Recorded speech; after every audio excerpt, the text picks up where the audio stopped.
Tester is my most recent draw, so that would also be nice to get back. They're both really good fights. They're fun to fight. What I predict for the fights is they're going to be wars. They're not going to be easy, but at the end of the night, all three of their fighters are going to be sleeping, and it is what it is. It's just how it's going to go. None of these teams can handle me. None of these teams can handle the team. And I mean, after I whoop all these teams, Rotown, I'm coming for that belt for you. I told you I was gonna come for you after I whoop Bing. I told you they needed something to prove. I proved it, and I'm gonna prove to you that you're not that good. And I'm gonna whoop you March 28th. I don't see anyone out there that could outdraft me or come up with plans to beat us. They might get us in an individual fight, but across a best of 5, you're not gonna outdraft me.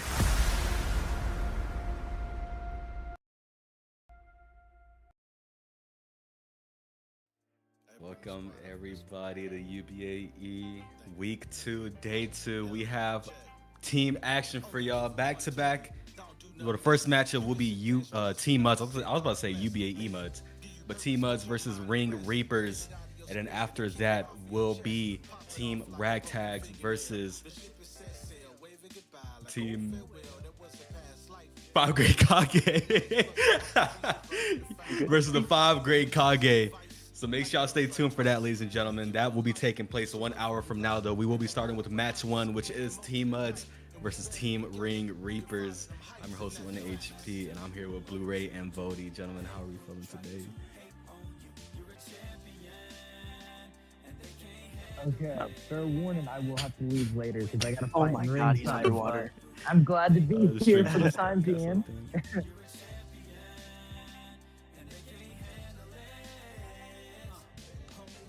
something. You know, I'm excited for the matchups today. You know, Team Mud is surprisingly at the bottom of the leaderboard after losing to Ragtag. So Okay, there we go. Sorry, I forgot my right AirPod again. It's dog. So, yeah, you can go ahead if you want to. Yeah, y'all can look at the standings right here, though. Team Champions United following that #1 spot in the rankings for UBAE. Following that 2-0 on the record, they handed Sheath Elite their first loss of the summer split, which is pretty interesting to see. So maybe they can meet in the finals, but this one is going to be interesting to see between Team Muds and the Ring Reapers, both following that 0-1 score for the summer split. So someone's O will have to go. That's going to be interesting to see. And then next up, we will see the possible #2 contender fight between Ragtags and the 5 Great Kage. Both following that 1-0 lead there too in the Conference B, but hey, like we said, they can face off in the finals. Oh,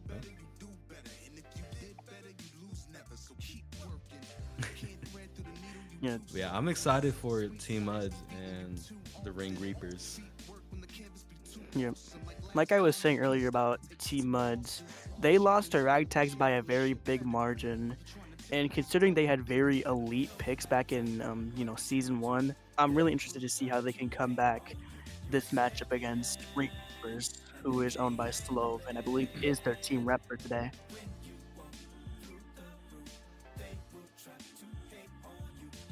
Ooh, heads is what Slove has chosen. Let's see if he has the luck on his side. No, he does not. So the choice is up to Team Muds. Whoever's representing that team, whether it's Golf or Blickum, will get to choose if they want the first pick or the counter pick, which is the second pick. Yeah.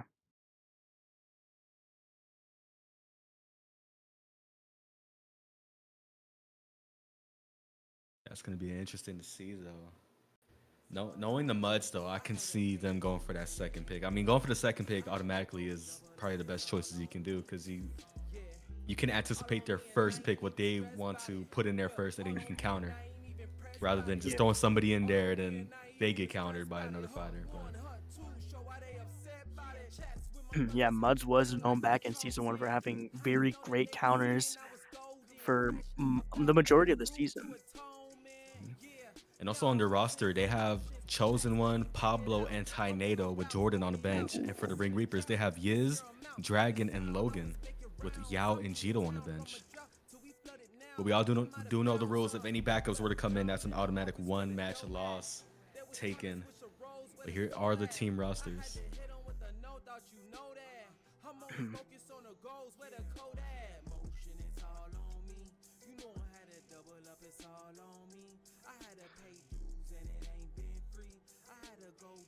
But yeah, I'm quite excited for this. I mean, they do have Logan the Body Snatcher, but he is a very known AMA contender. I believe is one of a close relative to one of our current pro heavyweights, main the Decision King. And if you've seen some of his fights, you already know that he is here to put on a show. AMA fighter or not, he is very entertaining. Oh, it looks like Muds is getting the first pick, and they want to go first. Oh, Unless they didn't, put their pick in. It just sat there. But who would they be putting in? I mean, they have Pablo, they have Chosen One, they have Tainato on their starting three roster. So who will the Muds select? Yeah, Tornado and Chosen One did fight last week against Ragtags. And, now they got Pablo added to the lineup for this one, so.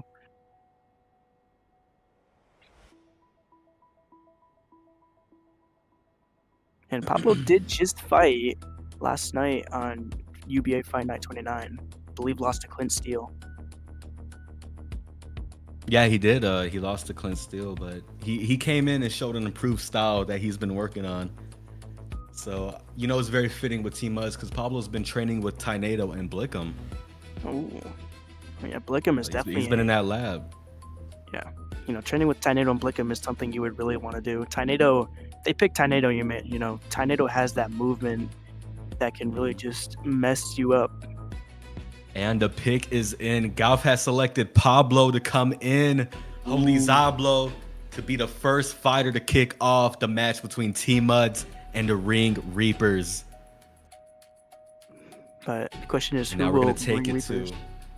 Yeah, we're gonna find out right now. Actually, we're gonna take it to the Ring Reapers battle room where Slove, Vitamin C right there, or D. My bad. Vitamin C or D. I think it's Vitamin C.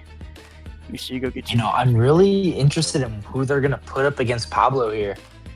I mean, I believe the team owners do have the code too, so they should be sending it out to the fighters. To be honest, we could be seeing a future lightweight matchup if they throw in Yiz. Yeah, Yiz would definitely. I think Yiz is lightweight. Am I right? Yeah, he is. Yeah, he is the lightweight. Yeah, so we could really be seeing a future lightweight matchup if they throw Yiz in. But I don't think Dragon or Logan would be a bad pick either. Well, here we are, waiting, the anticipation building. Coming up on a minute left for Slove to make his pick for the Ring Reapers. Yeah, they should definitely try and be cautious with this pick because. Oh, it turns out it's not Logan. Jeetle is backing up for Logan. It's just not updated.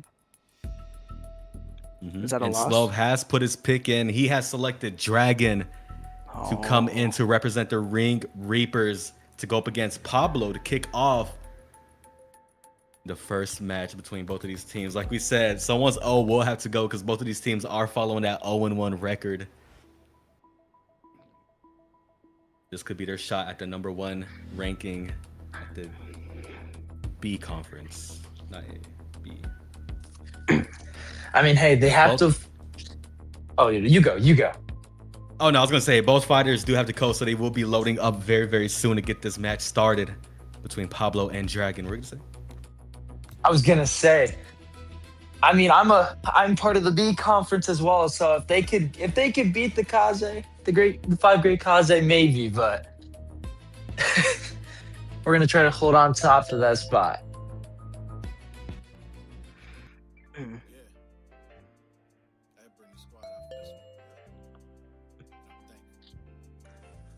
This is definitely going to be an interesting bout. A lightweight versus a middleweight, I believe. Dragon 5000 is a middleweight. So not too far away in height. I know Dragon is like 5'8", 5'9". Not sure how tall Pablo is. I believe he's like 5'6", 5'7". Not like that. Okay, ready. He should be around there.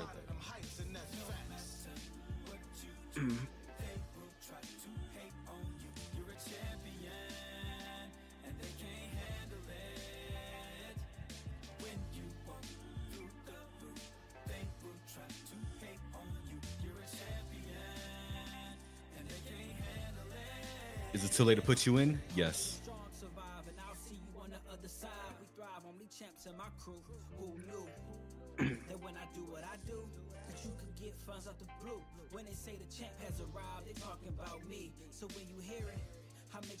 Pablo, he'll update the round duration. Don't worry.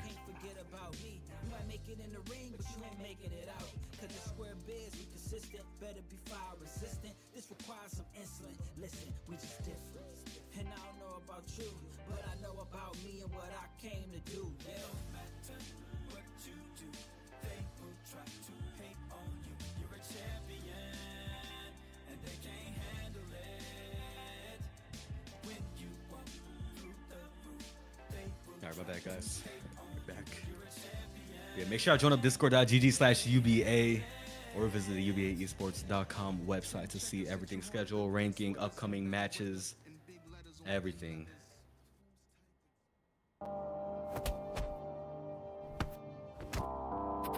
Lester, I hear you have earned one of the biggest fights of the night. Your buddy, Tyler Wynn, wanted me to corner you. Use that range to keep him at the end of your jab. Bait him with feints and cut angles. Smart pressure. You can be the champion of the peoples if you get this week. Let's give these people a fight for the ages. All right, kid.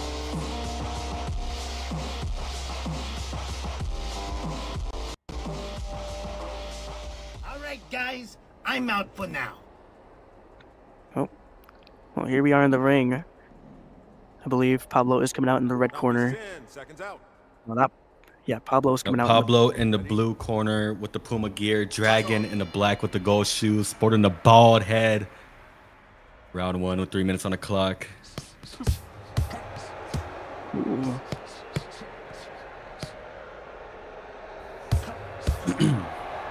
Pablo already making Well, that. I mean, I can't lie. My favorite thing for Pablo is how he's already going down to the body with some of these shots. Dragon's not really. Oh, Pablo got rocked a bit though from a left hook. Break it up. Take a step back. That's one thing about Dragon is even though he may have a bad record in the UBA, this man does have the talent and the skill to improve and show that he still has that potential. They'll doubt him in this matchup. Yeah, one thing Pablo should I know, definitely be but I aware mean, of. Pablo is right now landing really well to that body. And I mean, he's also landing decently up top as well. And it looks like Dragon's a little hurt. Yeah, Pablo's Good trying to defense connect there to that from Dragon. body, but it looks like it's not really an option for him right now. Doesn't land a good One thing left you saw hook. there, for a second, Dragon tried moving with the punch of Pablo, but it just made it look like he got punched even bad. Yeah, one thing I guess to Pablo should watch out with definitely be that, aware of. Yeah, one thing Pablo should definitely be aware of in this fight is Dragon's power. He's a very heavy Nice puncher. 1-2 for Pablo there. Tries to go down to the body, but he can't connect anymore. Dragon's doing something about it.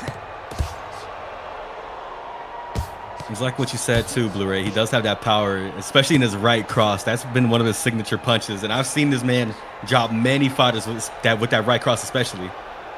So Pablo does have to take notice of that, and you can see him already trying to sway away and keep his rear hand guarding his left more, but he has to watch out. Yeah, some good defensive stairs for Pablo. Really doing a good job at blocking those flurries from Dragon. Oh! Slipped right past the guard. Oh, Dragon looking for that pull counter, step back.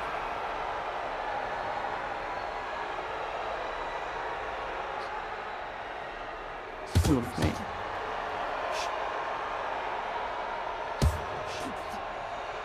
What's on the line this split, you ask?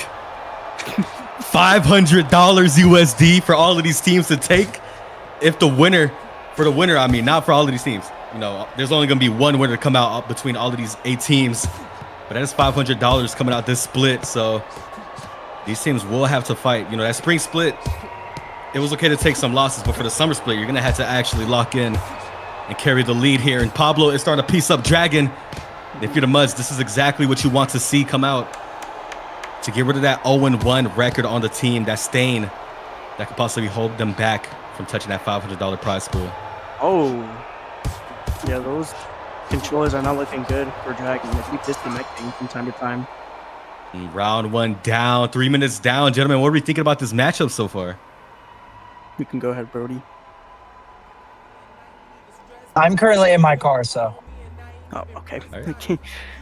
Well, I think that round could have been edged out to Pablo. He was really, when he got at the inside, he was really piecing up Dragon, and he was showing some good defense. But then Dragon did occasionally slip through that. But one thing Pablo should be aware of, he can't let Dragon get too close, because once he gets past his range, then it becomes a pretty big problem. And I actually just got a text message.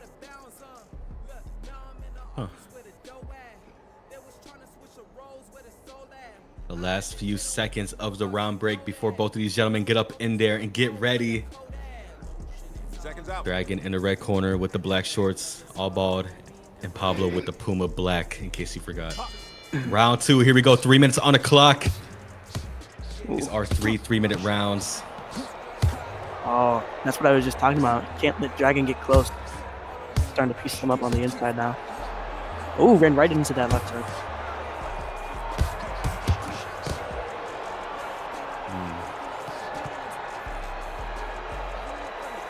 Just so you know, this is Dragon 5000 coming out representing Team Ring Reapers, and Pablo coming out representing Team Muds. Get duck under there from Dragon. Looking for that left hook to come up on Pablo, which is exactly the shot he'd want to look at, especially with the way Pablo defends and evades. That right side of his always been open. Yeah. Ooh.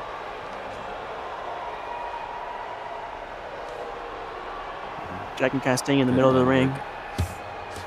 I like that Pablo's also investing into that body when he is moving. A lot of fighters like to headhunt, especially when evading and circling out. They forget that the body is always there. It's a good way to build up the punishment like y'all saw yesterday and from day 1 of UBAE. Yeah, I love how Pablo's staying defensively sound. Dragon really connecting to, I mean, Jesus Christ. Dragon really connect. Oh, yeah, no, I'm just going to stay low. You can go ahead, HP. Hey, write it down and say it later, man. Yeah, I'm gonna give it some thought.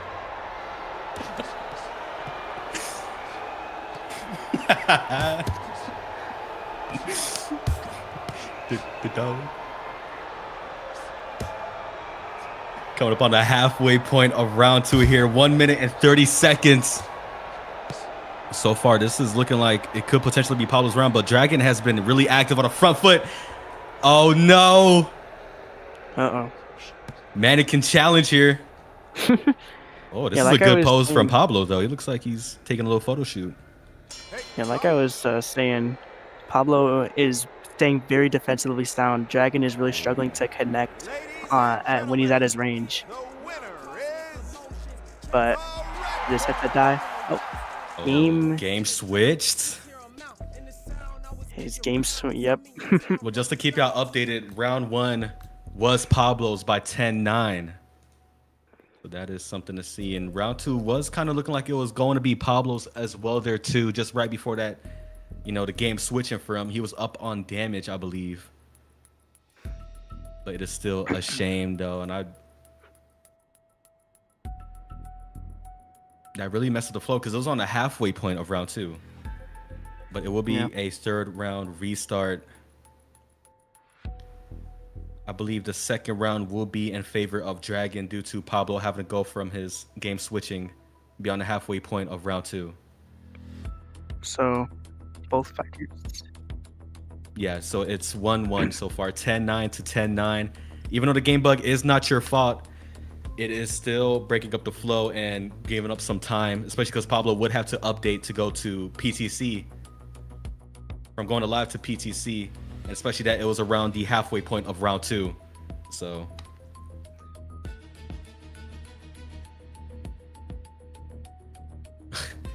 the UBAesports.com website. That's our official website right there. UBAesports.com, guys. Y'all can see the rankings, upcoming schedule, the team standings, the news, everything UBA related. And Pablo, I do understand the frustration as well there too, but you have to understand that these are the rules. If your headset were to switch beyond round 2 and a halfway point, it would be understandable for that round to go to the other team. Or I mean, the other fighter.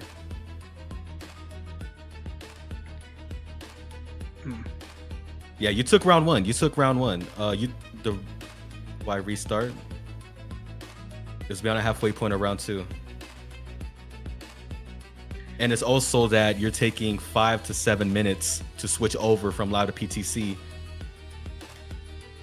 So whether you had momentum or he had momentum, that's a break. That's a break going on. And it wouldn't be fair to just start over just like that. And if anyone wants to disagree with me, talk to my hand. Oh no.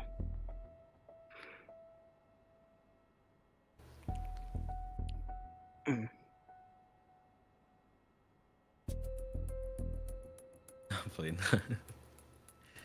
Start a round, did we lose it? But a game bug is reset the round. It still accounts for the fact that there's a 5-minute break so far already. Yeah, they're not wrong at all. They're not wrong at all. It's just how it is.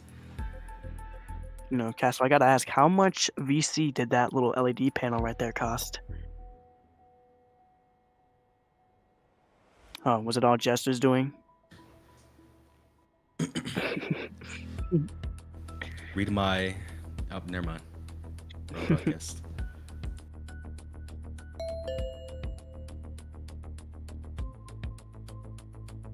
And there we go. Pablo is back in the code. But like we said, this is a 1 round, so we're gonna have to go for it. Yep. It all comes down to the 3rd round on who takes this fight.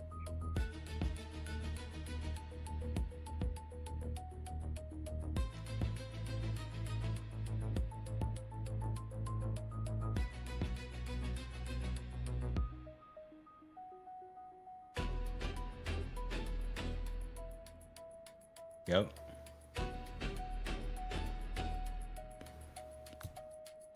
Some may call golf the loophole. Let's go ahead and fire up this 3rd rounder between Pablo and Dragon 5000. 1-1 on the score, whether some may agree or disagree. In my opinion, if it's up to me, Short corner ready. I say whatever is best, whatever everyone wants.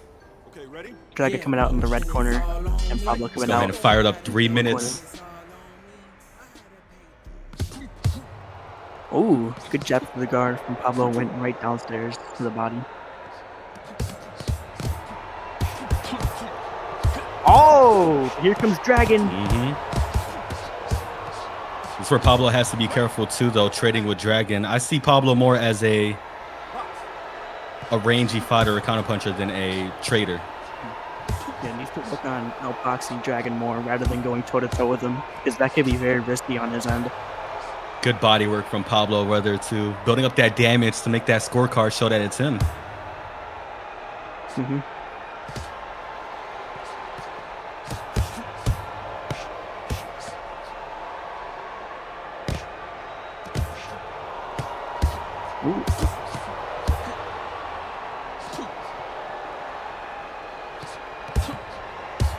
Oh, that was a good jab for Pablo. Using that footwork to stay away from Dragon, trying to make the stall. The 4-punch combination there from Dragon. Pablo looking to evade. That's one thing you're noticing too, is Pablo's defense is real noticeable compared to his early fights. And that's because he's been working with Blickham and Tornado. He's also been taking inspiration from many styles of the Throw to Fight 2 community. Really loving that Philly What a shell. lot of players should be doing. Yeah, look at that Philly shell. That kind of looking like Rico in there. Oh yeah, he's heavily inspired.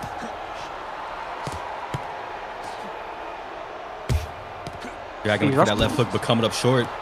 Ooh, that was a good right hand. Caught Pablo right in his tracks.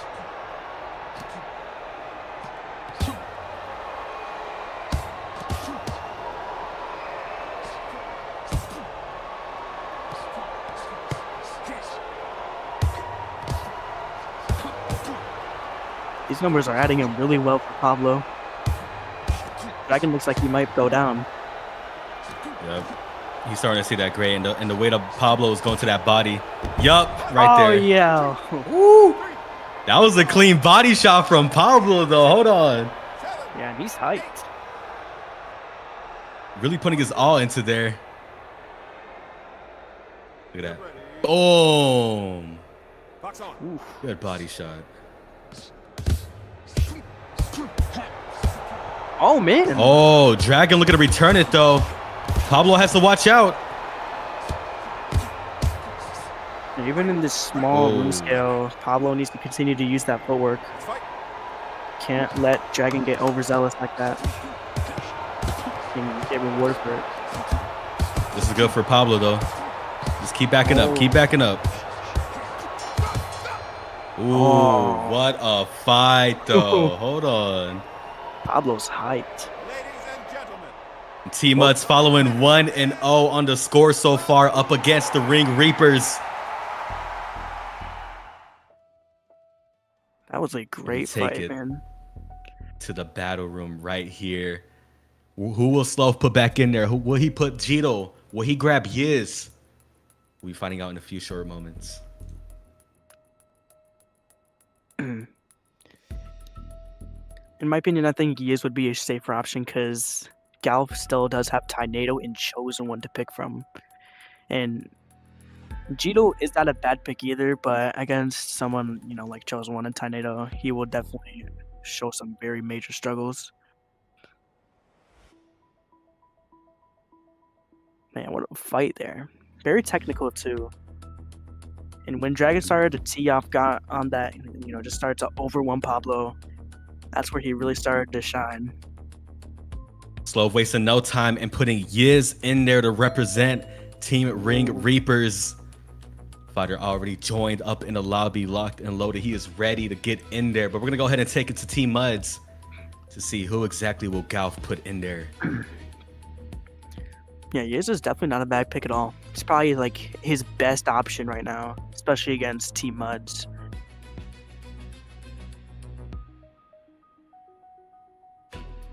You know, Galf might have to give it some thought for this one. Will he go with Chosen One or Tornado?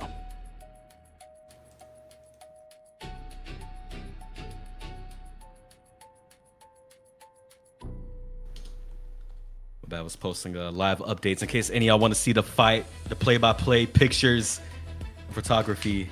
There's a very good one. There's a very, very good one in there with Pablo. But we're gonna go ahead and see who will Galf put in.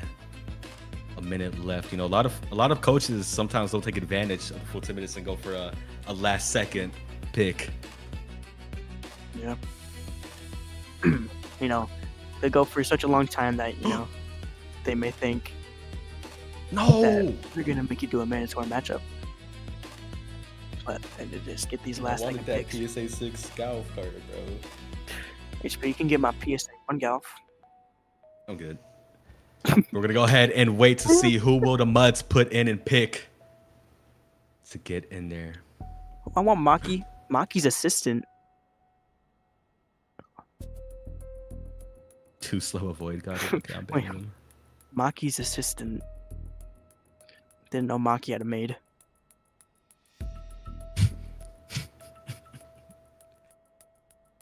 $20 seconds left. Galf building that anticipation. You know, there's some very good thinking as well there too. Oh no, he's talking about his cards. Never mind. He's not worried about who he is picking up. He's like, there's like 5 seconds. He's like, yeah, I got a PSA 10 Galf card. Oh. Okay, we're gonna let him pick because it did hit the 0, but he was typing right there, so it's still his. Chosen One is the pick. I haven't seen Chosen One in a minute. Chosen One versus Yiz. What a matchup. Wait, it's on a 1 round, I think. And the mandatory matchup after this will be Tornado versus Jito Boost. The score is 1-0 for Muds. Pablo and Dragon went at it. And then in round 2, beyond a halfway point, Pablo's game did switch to live. And even though it may not be their fault, that round was given to Dragon. And then it was a 1-2-1 going into round 3. Pablo scored a knockdown, securing a 2-1 decision, giving Muds that first win over the Ring Reapers. So it is 1-0 so far. But we are gonna see Chosen One and Yiz go at it. Chosen One representing Team Muds, Yiz representing the Ring Reapers. Yeah, I'm really excited to see how this one plays out. Chosen One, a known AMA vet, very explosive technical fighter. Did fight last week against Jay Baca, but unfortunately lost. And Yiz, a contender series fighter, did get a contract. And he was talking a load of bullshit, but he can talk all he wants. He's gonna get knocked out anyway. It's gonna be a very easy fight for me. You're not winning. Get that out of your head. Corner ready. And here we are. Okay, get ready. And Yiz looking like Blickham coming out of the blue corner, and Chosen One coming out of the red corner. Looking in all white, Chosen One with the red gloves and the black shorts. Both Chosen One already showing his speed here. He hasn't been in the ring for UBA since the fight against Nat Boy on UBA 13. Oh He no! had a knockout loss, but don't let y'all doubt the fact that Chosen One was established in the AMAs. What's going on? Oh, some ping factor right there. Oh yeah, you can see it right there. Yeah, you can see the ping. So it doesn't have to lead to a no contest. Did I say Blickham and White earlier? I mean, I wouldn't blame you. That was my mistake. Yiz and White. Got them mixed up. Chosen One showing off that hand speed, really just snapping those shots out. It's good hand speed, but it could also be the ping right there because, yeah, you saw that body jab from Yiz and then Chosen One instantly, like, unless he has that gut speed now. Yeah. Chosen One looks very twitchy right now. Like to see that though. Chosen One is one of the most underrated, entertaining fighters in UBA. I believe he did get his contract following a loss to Napboy on UBA 13. Stop. Oh no! And a big statement from Jester. Jesus Christ, he's taking up the whole screen, bro. Oh. It's still going. It's still going. Oh. Yeah, I'm very curious on the ping right here so far. I'm seeing like a delayed reaction almost from Chosen. Ooh, Just a good body second. shot from Yiz. That could either be Chosen One's reaction speed, or it's just the ping. Because Yeah, that's what confuses me because it looks like speed too. But we will know whenever it gets to that round 1 point so far. What do y'all think? Who do y'all think is taking the round in the first 2 minutes that we have seen?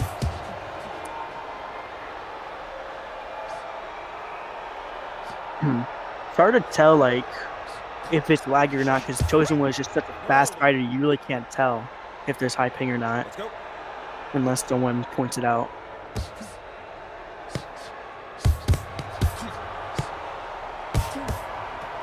Ooh. Ooh, that was a good slip from Yiz trying to go to the body of Chosen One.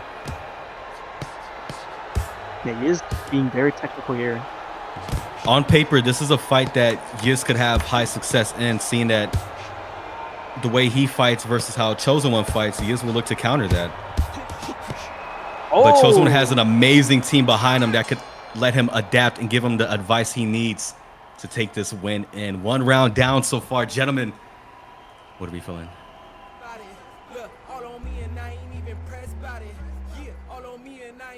That round is very close.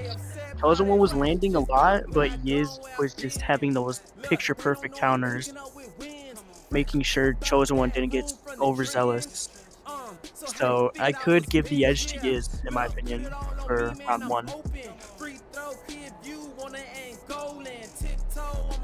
And there's Yiz in his corner, a fresh lightweight 0-0, representing Team Ring Reapers.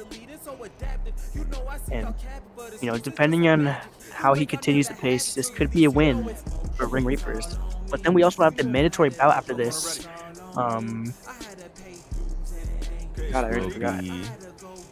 Jito versus Tainado. Yeah. Oh, good left hand from Chosen One. Almost landed on the temple of Yiz when he tried to slip out there. Yeah, Yiz is doing a pretty good job of reacting to Chosen One's hands. Able to connect those counters almost immediately.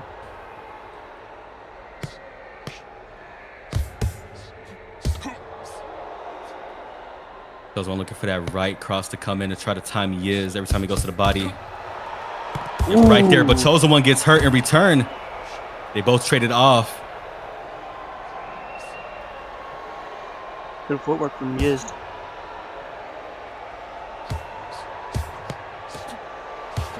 Yeah, you could just see that right hand. Chosen One's trying to time. Both have a neutral separation right there. None at fault. Beautiful message from Jay Baca.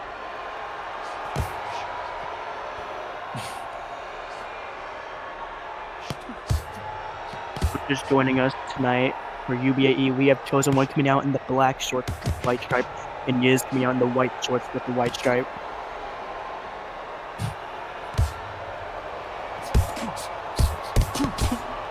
Perspective of Chosen One right there. Chosen One's starting to land a little bit now. Yiz seems to be gray. Ooh. Oh, that was interesting to see there. Chosen One landed 2 good hooks, but Yiz returned with a left hook. And it hurt Chosen One a bit. Yeah, he's going to the body more there too, putting up that damage. I wonder what Chosen One could do to flip this around against Yiz. Yeah. What do you think? Chosen One isn't doing bad. It's just the way Yiz is always finding a way to counter him is really just derailing his technique. Oh! I believe that did stun Chosen One there. Kind of backing away.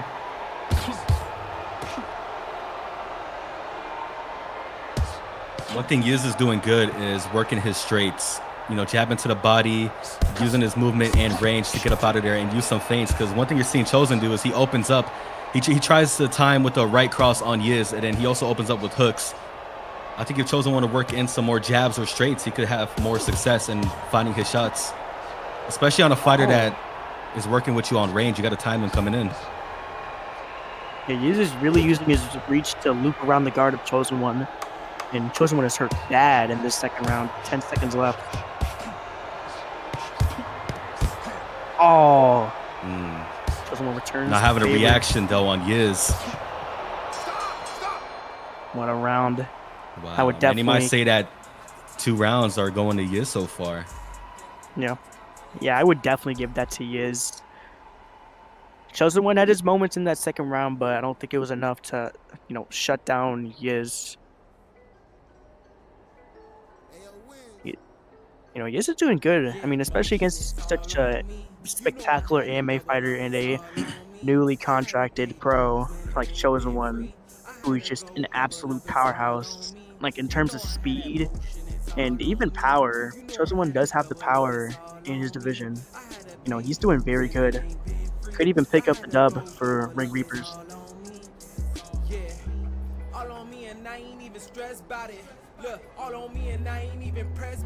There's Chosen One doing a little pose in his corner.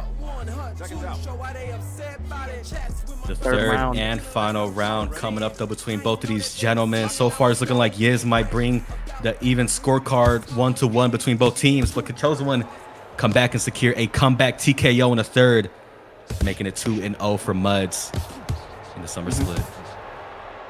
Yeah, I like to point out, while both fighters are staying very consistent, I don't think I've seen Chosen One really slow down at all with the amount of time he's been expending his energy. He's still keeping that speed up. And you're seeing a difference, though. He is going to the body of Yiz more now. Yeah. Which could be a good sign. He's opening up with the hooks again, though.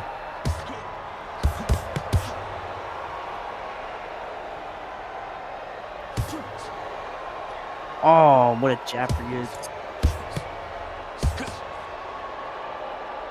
One thing Chosen One is struggling with, Yiz's in and out work is in Chosen One's reaction speed.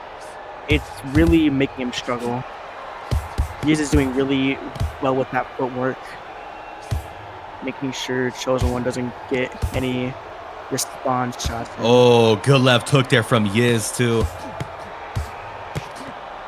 Yeah, Yiz is investing really well to the body. That's exactly the fight you need to be fighting in this one. Yeah. Playing that range, going to the body, not doing anything too crazy because this is a team-based environment. You might need to go back out there very, very soon. You know, you got your team watching you, so the pressure's on.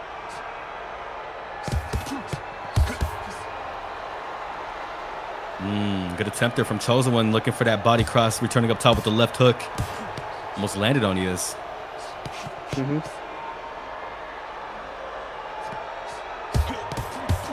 Oh! Both trade some big blows. Yiz was finding more success during that exchange, though. Yeah, Yiz is starting to time him more. He's starting to figure out Chosen One because he's seen that Chosen One has mostly hooks. He's looking for the body jab. He's looking for the right hook. He's trying to open up with the lead hook. Yiz is starting to time that more. Yeah, Chosen One's really trying to catch him coming in, but it seems Yiz is kind of like slipping to avoid any of those shots where Chosen One can beat him. I'm still curious on the ping factor too, or the registration, because I see Chosen One land very, very good hooks, and it looks like he's throwing hard. But then you're not seeing much of a reaction on Yiz, and Yiz is not backing down after those hooks land. So that's also playing a big factor in, you know, having the respect from Yiz or not. Yeah. I mean, both fighters seem to be fine. They're not really complaining or anything. I mean, they had their chance in round one to point it out, but they don't really seem to have a problem if there is a ping factor. The last 10 seconds between both of these men here. So far, it's looking like a Yiz victory for the Team Ring Reapers. Oh, yeah, he's chasing for it. And there we go, ladies and gentlemen. What a fight between both of these men. Love seeing some good lightweight action. Yeah. It's like the lightweights are evolving. They just get better and better. Oh, my God.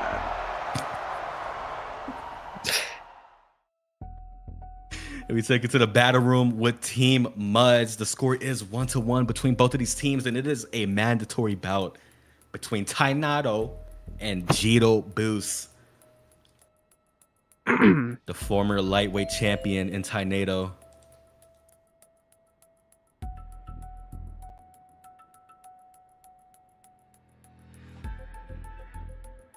Go ahead and get live updates looking good.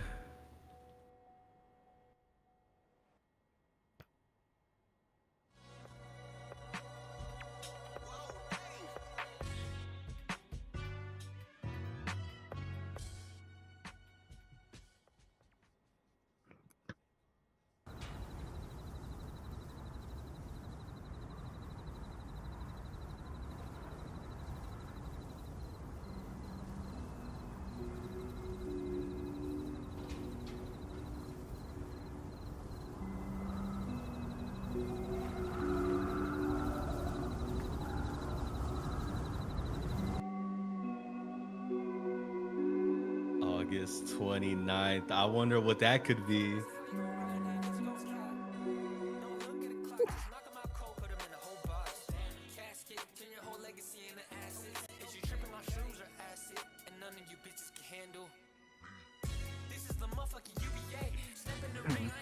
Just a reminder, this is powered by Sheath. So go use code UBA30 for next purchase on Sheath underwear, the underwear for legends. Underwear of legends indeed. Just a reminder to join the Patreon as well there too if you want to support UBA in general and get some early sneak peeks, because we already did put one up for those Patreon subscribers. Hashtag custom dream.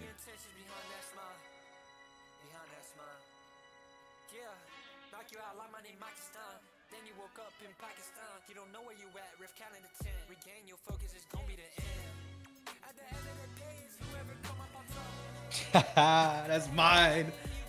Now hold on, I want everyone to watch this one. Hold on. Gonna get all PSA ones. Come on, hit me nice. Talk to me. Okay. How can I buy one? How can I buy a God pack? Dude.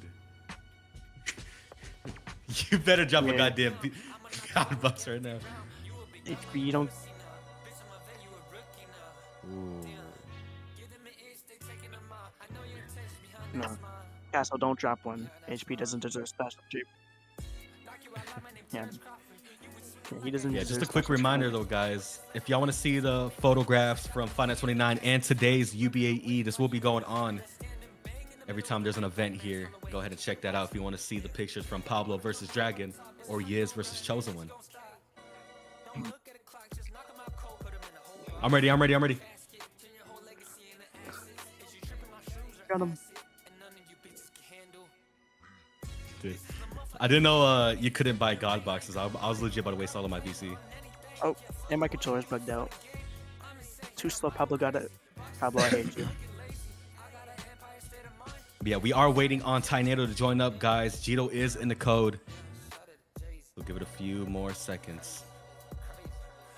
Tornado having power issues. Oh.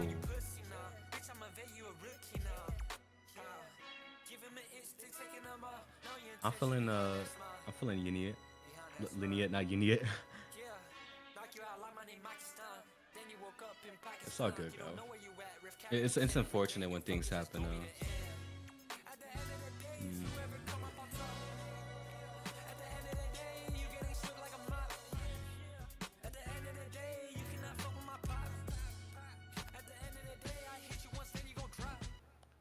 Well, this gives me time to get something real quick, guys. Give me 1 second.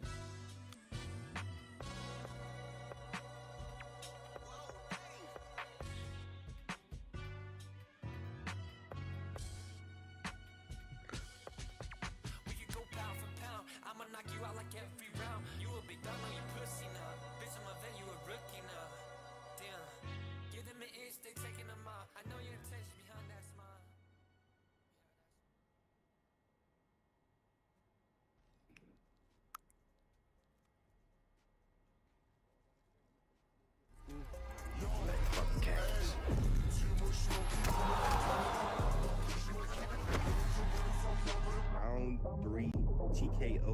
That's all I'm gonna say.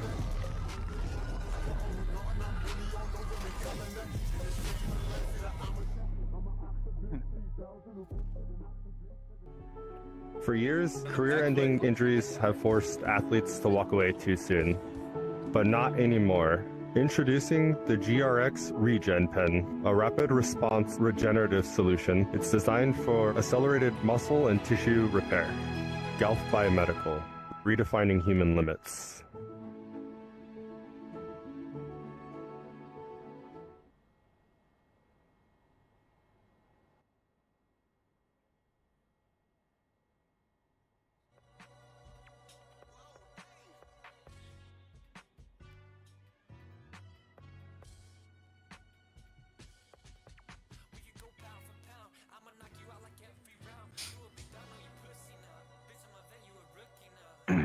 Redefining human limits.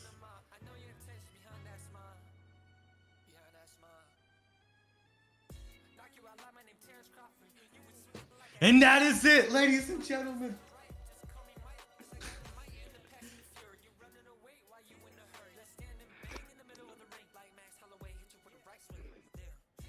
He's rebooting. If he's back on, then we can for sure give us some time. You're gonna say that and then you ask him if it's back on. He's like, no, don't do it. Is it on? Is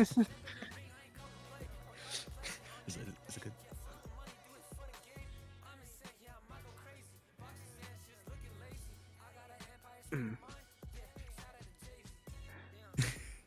Uh-oh, Jester's coffee hasn't kicked in. Almost. Oh, no. You want the prize pool? What is almost? There's no almost in the UBA.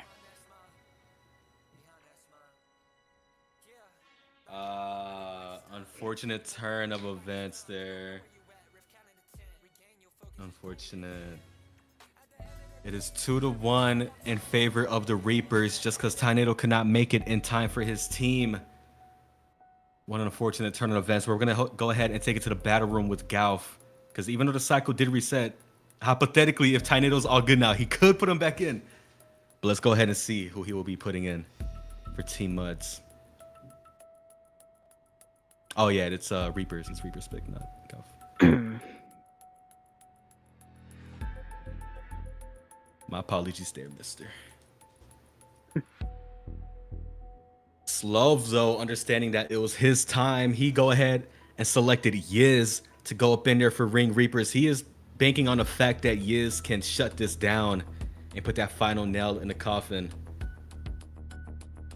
And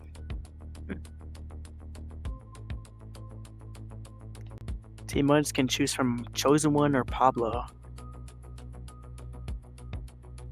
Tornado needed 2 minutes.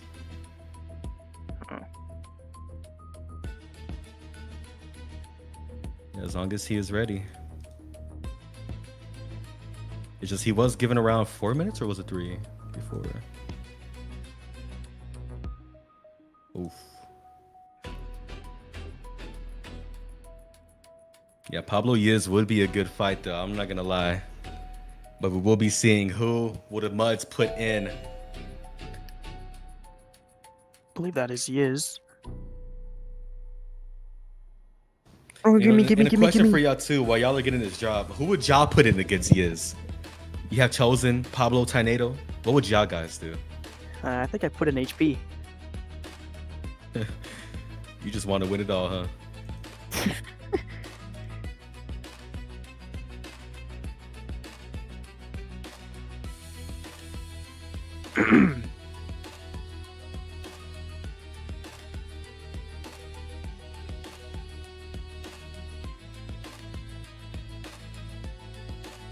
Just Well, waiting time on to Gal's see who pick. will Galf be putting in. Coming up on 20 seconds. Tornado is the pick for Muds.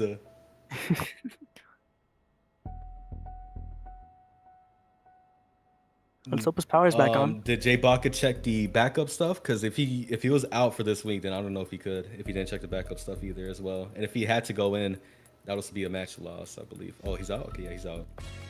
Yeah, if he's out, then he's out, yeah. He did check the backup too. Yeah, Baca. You're gonna have to let that back heal up, man.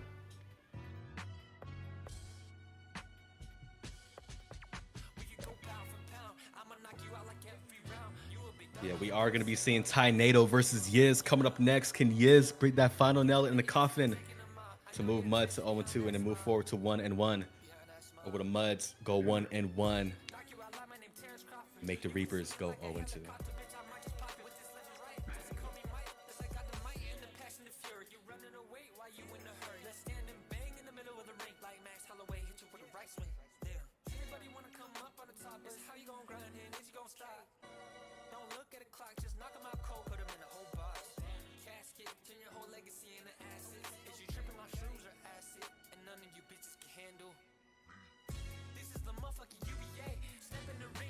Yes, Jay Baca out, Ghost in.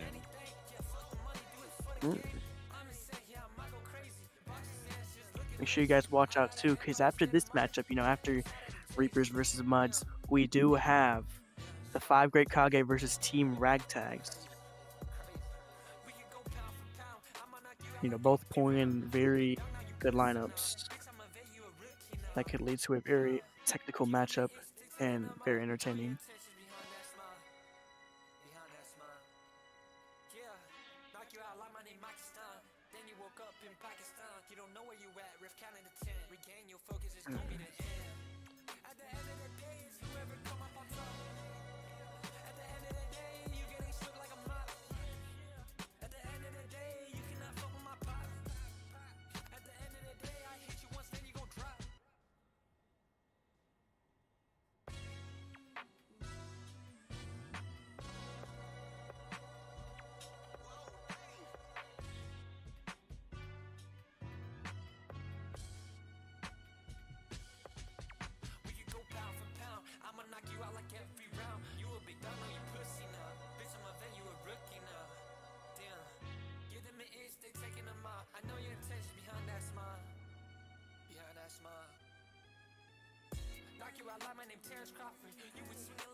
Yeah, there was a 3-minute counter for Tornado, so if he cannot make it, this will be very, very unfortunate. Yeah, he says he needs 2 minutes. He says he needs 2 minutes.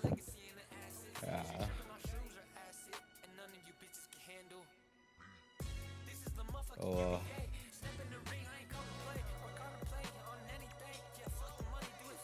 If he needs those 2 minutes, then I don't mind being lenient as well. But this is... Sorry, Golf, we're gonna have to ban you.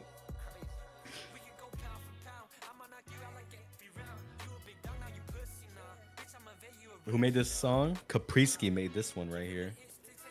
The artist of the UBA is Capriski and I Am Aura. And Avoid, in case y'all ever wondered who sang Ice on My Wrist, Nebula Frostbite.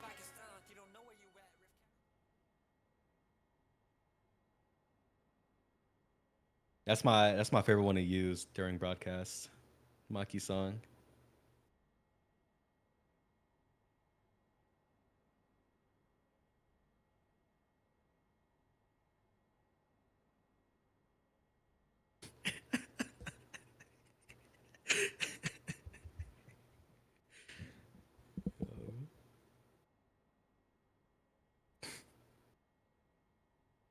Oh no. Oh no. Oh no. This is quite unfortunate. He says the update's almost done. I don't mind like waiting, cause like if it's updating, then like we could be a little flexible. But it's also like you had 2 minutes around 58. Now it's 6:06. I don't think gentle parenting works on Tornado. It does not. Oh, this is really unfortunate. I'm not even on muds, bro, and I'm feeling like like damn. Play the Cheetah lead. Gotcha. Cheetah lead. Cheetah lead. Maki, Maki, Maki, Maki, bloom, bloom, bloom, blooms. Rico, Rico, Rico, Rico. XL, XL, XL, XL. Smoke, smoke, smoke, smoke, smoke. Cheetah lead. There you go. He says he's super close. Ah. Oh man. He is updating his game. Yeah, like what percent is it on? If it's yeah, like he said it for 4 to 5. It's at 75.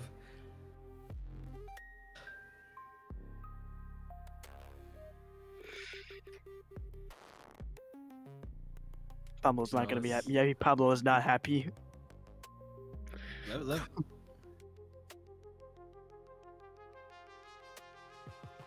He says he's getting on.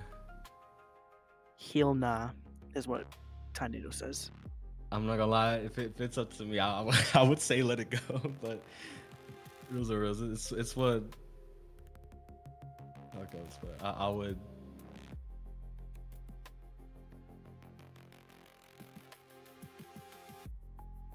Dirty. 29.5.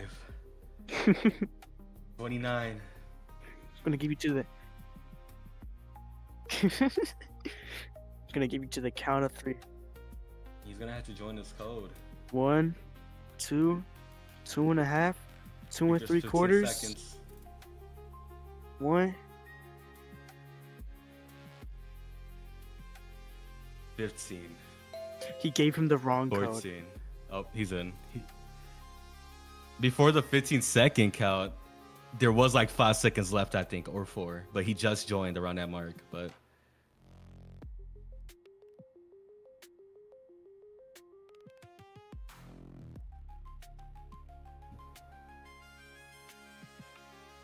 man, woo. Yo, part of me wished he joined, bro. I was like, oh, I did not want to see this go down like that. Had to make his way like over 10 minutes, and then all of a sudden he joins. I mean, at least we're getting this matchup underway. Yiz versus Tornado. Yiz versus Tornado will be going on. Sorry for the wait, ladies and gentlemen. Go ahead Jester and makes kick a this statement. off.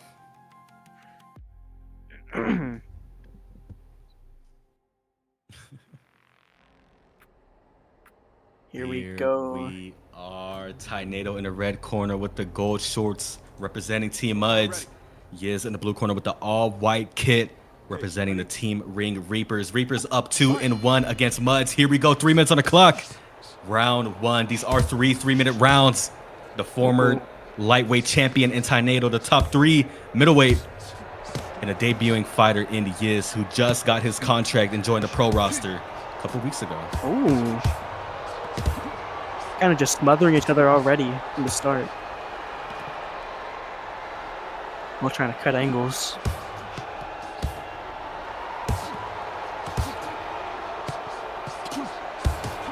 Oh, 63. Ah, yes. Oh, Tornado's hurt a little bit. Those body shots are starting to come through. This is one of those fights where their styles really complement each other. So I will imagine there's going to be many moments like this where one has the upper hand and then the other one has the upper hand. Oh! Oh! Yeah, Tornado making it quick with the knockdown in the first minute. Yeah. Tornado. Yeah, that's one thing with Tornado. He has a very elite movement, and that's one thing he really needs to be cautious of.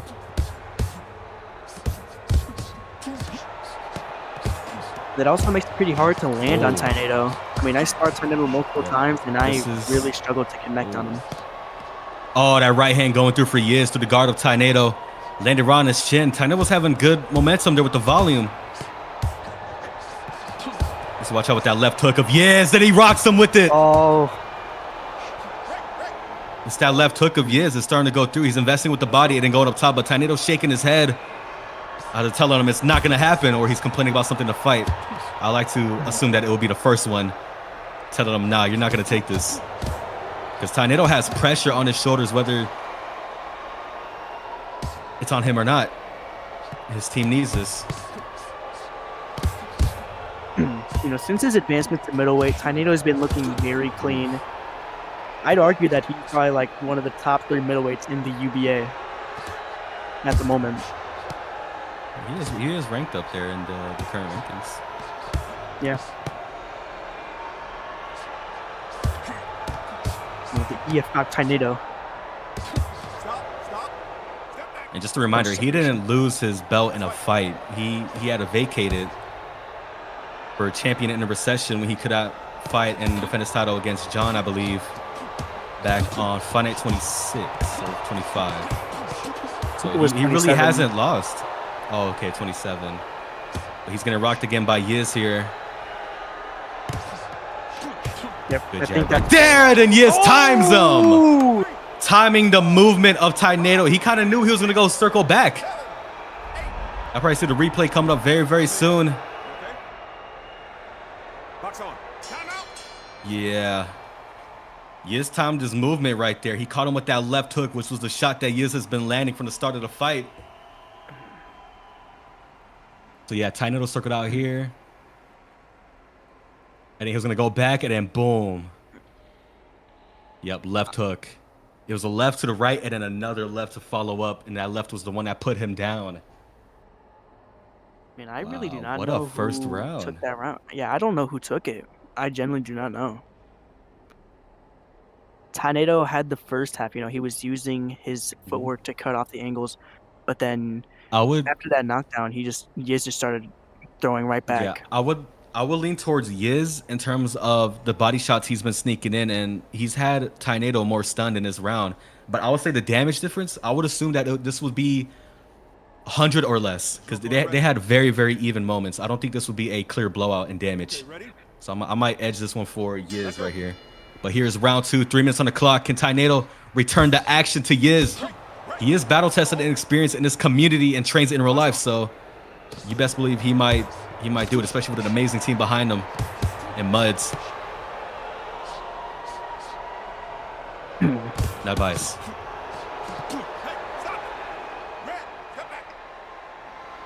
go.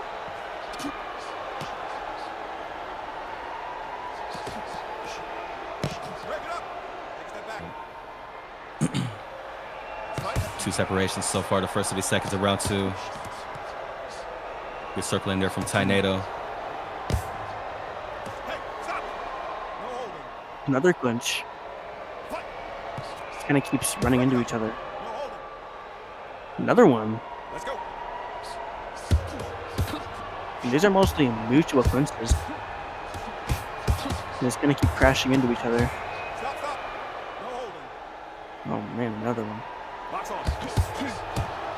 Oh! Break it up. No holding. Good body shot, came upstairs. That rear hand. Step back. Box on. Oh, I wonder what he was complaining right there for. What happened? I missed it. I think there was like 6 clinches in a row. Like kind of running into each other. But look at the way they both circle out too. You know, it's kind of. Oh wait, what? Oh, that's what. Oh, he's complaining about the bell. I am recording a side angle, so I'll be able to go back to right where he complained to see if he does go down. But so far, we will keep our eyes on that. No, that was right to the belly button of Tornado. They're trading here. Yiz is tasting more punishment right here. Oh. Tornado hurt in return. Good right hook there, blocking the body a little bit on his right side. And they have another separation. Hey, stop. No holding. Yeah, right now, Yiz isn't going under the bell. In game. But they also have to watch with the way they are turning it and stuff, because even the slightest clipping can just trigger that clinch, and that's something that is really annoying to see. Because that didn't trigger the clinch, but then they touch noses and then boom. Tornado tasting more punishment here. Yiz hunting to that body. Yeah, that was a check hook. Landed beautifully on Tornado. Oh! Yep. Oh yeah, that was intentional there from Tornado. A little bit, unless there was a little mix up. Oh man, he's just kind of piecing up Tornado right now in the second round. Tornado's slowing down. I like that Tornado's not staying in the same spot though, but he's still getting timed a bit. Yeah, he cannot rest. And that'll do it for round 2. This could so far. It's depending up to round 1, but round 2 so far is definitely a Yiz round. Oh yeah, I like how Tornado was still trying to use that footwork and movement, but I think Yiz is starting to catch on to it now. Here's a call back to, I believe this is what Tornado complained about.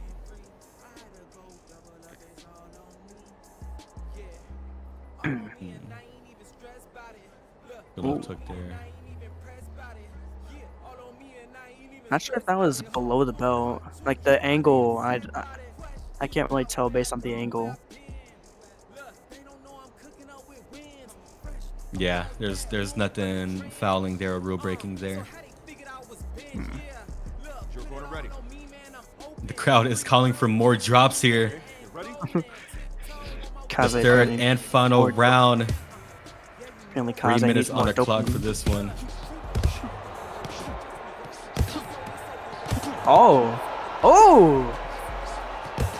Tornado's starting to connect again.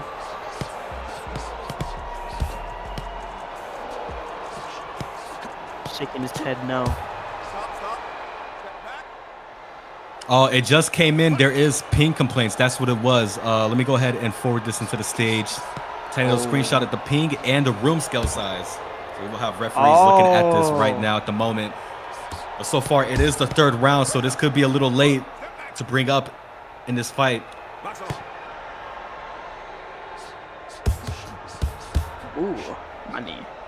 Yep, probably got it. 100 player to player. Tornado had 60 ping to Yiz's 30 personal ping. Yeah, the player to player is good.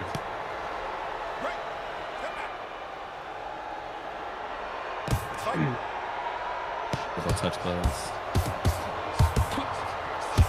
Oh. Tornado just really chasing after Yiz, but Yiz caught that defense slipping. Met him with a counter. Another counter.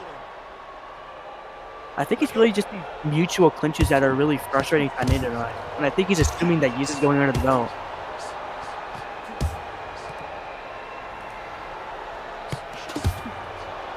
Stop. Step back. Box on. Yep, now he has Yiz hurt. This is where he needs to start investing more into that body. Oh, they're both tasting that punishment here. The halfway point of round 3, a minute 20 seconds left in this fight.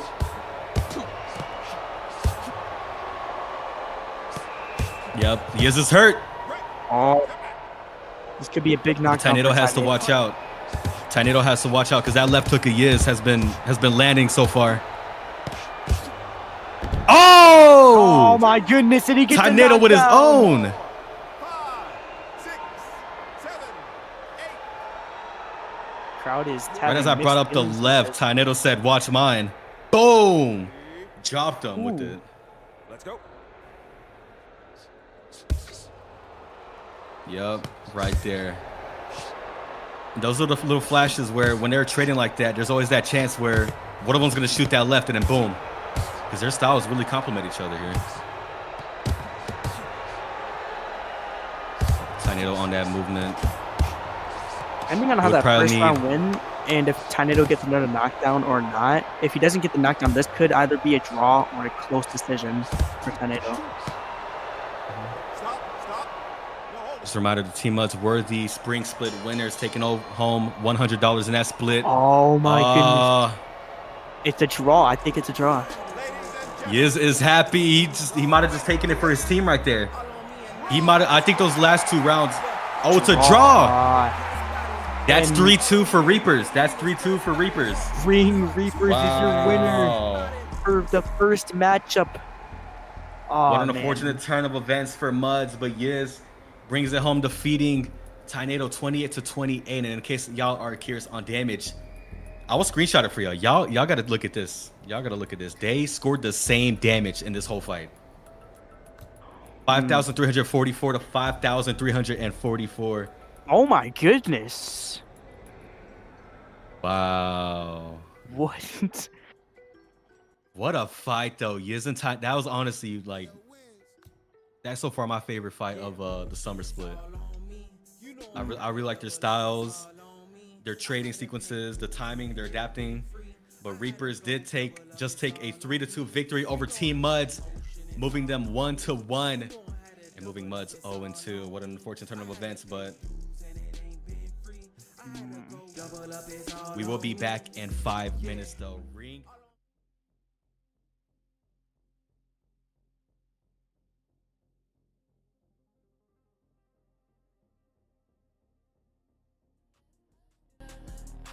Zooming through the void, starship on tilt. Drip so cold, make a comet feel guilt. Hollow tips whisper to the black hole's rim. Came from the dirt, not a cosmos swim. Ice on my wrist, nebula, frostbite. Shadows in the dark, watch them creep at night. Speaking in codes, binary my slang. Asteroid chain, let it hang, let it bang. Gotta let it bounce, gotta let it bounce. 808 shake, planets out they house. Gotta let it bounce, gotta let it bounce. Catch me in the stars, stacking large amounts. Distorted bass, feel it in my chest. Sense step sharp, pierce through the rest. Minimal chords, keep it clean, no mess. Mumble through the paint, race trap finesse. Spacesuit dripping, no oxygen needed. Dream so big, Saturn's ring, I exceeded. Time warp vision, future on repeat. Loose or hypnotic, can't feel the feet. Bounce with a vibe, oh yeah, long gone. Distorted echoes, my song. Solar flare low, they spawn. Energy endless, I'm strong.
Kobe, heads or tails?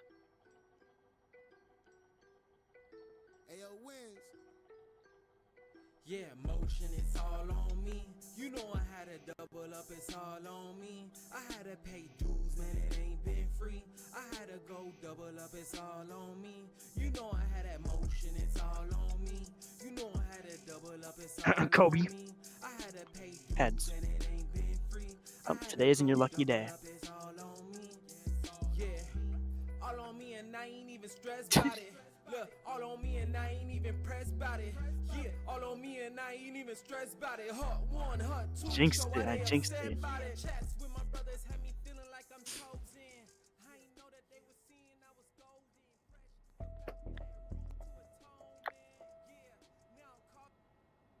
All right. Who will the tags of Rags put in? You know, Kobe is the emergency captain, taking ownership so far temporarily for the team. He has Jiro. Does that say Jiro? What's Jeetle doing on ragtags? Okay, that's supposed to be Ghost. Ignore that, guys. That's supposed to be Ghost.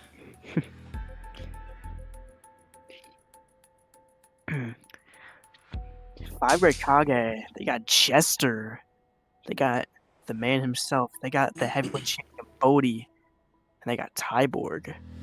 They got very well-known, experienced fighters. You know, Ragtags does have Ghost coming in as a late backup. No point was taken off Ragtags, so just to let y'all know, it'll be Ghost, Contour, or Llama. They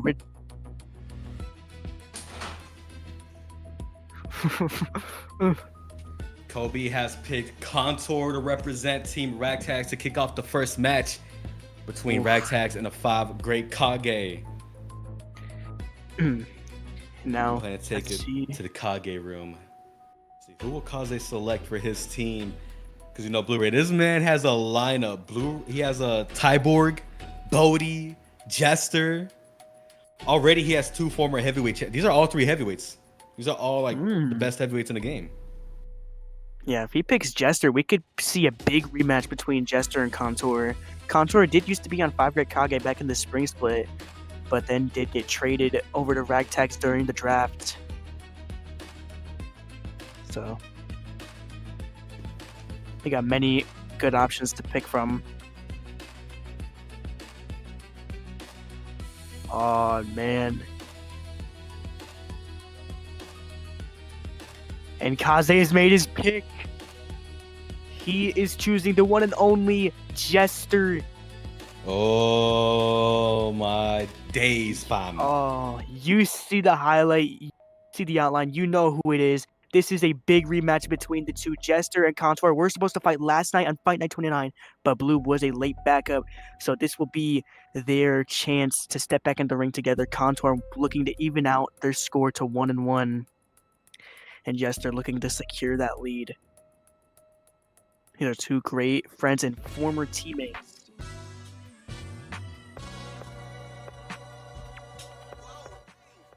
Man, I'm excited for this one. No, HP, how you feeling about this matchup? Yes. I'm feeling good. I'm feeling ready to see this one. I'm very excited to see, you know, just the 3 names alone on Kage has me hyped. And then to see that, you know, the Ragtags, they have Llama, Ghost, and Contour. I mean, these are very, very amazing matchups just waiting to be happen. Waiting to happen. Yeah. So I'm very excited for this one, especially Jester and Contour. We couldn't see it on Fight Night 29, but we get to see it today. We get to see what really happens, you know, when Jester has his headset charged. But, you know, this is a 3-by-3. So Contour could take it. Yeah. I mean, Contour did beat the former heavyweight champion Bloob. Like, just remember that. So he has a big record behind him. 2 very big names, Jester and Bloob himself. You know, that Jester win was very controversial, but, you know, on paper, a win's a win. Yeah. Contour did beat Blue by unanimous decision in a 5-round bout. I believe taking all 5 rounds or 4 rounds. Yeah, Blue was struggling that whole fight. And there's the card for Fight Night 30, you know, from top to bottom, very entertaining card we're going to have. Saturday, August 15th. Yeah. Llama versus Rico 2 Smooth will be the main event for the lightweight title. I can't wait for that one. Fight Night 30, and I believe Fight Night 30 is in New York too. Ooh. That's gonna be a very, very good. This is about to be a banger. I mean, look at the last 3 fights alone. Sage J Bach and Dakota Carbon, Llama Rico. I mean, come on. And then you have UBA 15 coming up lurking, guys. So we have a lot in store for y'all, ladies and gentlemen. We have a lot in store. And we also got Ronin Japan. Don't forget that. Yep. Kobe Nomics and Ilya making his debut. Dragon and Deuce making his debut. A lot of debuting fighters. It's going to be a very, very fun card. Yeah, indeed. Welcome to Bootleg 711. I'm joking.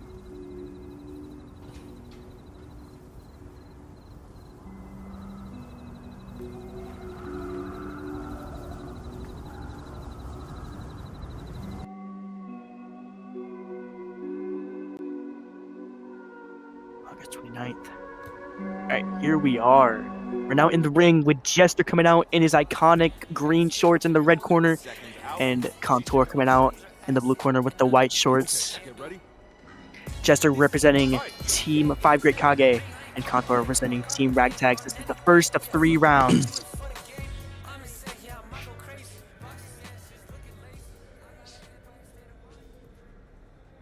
Jester so far struggling to connect. Mm-hmm. And, you know, taken from what we've seen in their first fight, which I believe was in also Fight Night 28, or it was UBA 14. Either way, taken from the first fight, Jester landed a lot of knockdowns on Contour, mostly in combinations going to the body and up top. So let's see if he could replicate that same game plan tonight. And, you know, what could Contour have done in the meantime, too? Following that win off Bloob, you definitely know he definitely has a game plan for Jester. Especially how the fight was scoring so far, and Jester was hurt a little bit. Looks like a ghost punch landed. Or he twisted his ankle. Yeah, you heard that post-fight interview with Contour after Fight Night 28, that DQ win. You know, he said that he was going to discipline himself more, going to train harder. And leading up to this fight, he could definitely put that into use against someone like Jester. Battle-tested veteran, former heavyweight champion. You know the name.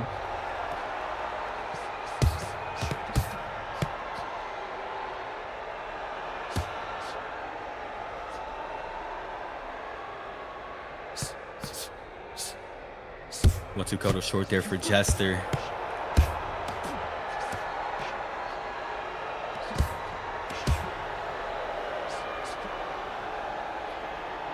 Some subtle head movement from Contour, keeping that head up the center line, so Jester is not able to land that 1-2. A bit of a lunge in there for Jester. Mutual separation though. Jester gave him a little side eye there.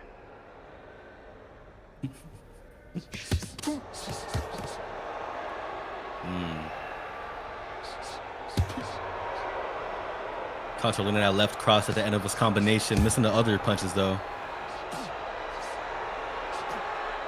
You know, what have you seen so far from these? Oh, my bad to interrupt. I was gonna say something real quick though. It's just one thing you notice so far is these guys they're throwing their jabs more. They're really trusting it, trying to set up the shots, which is really good. What did I say?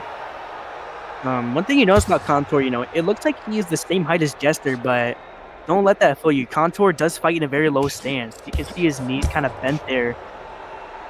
So that's one thing about Contour. He knows those level changes. It's kind of like a loaded gun waiting to fire.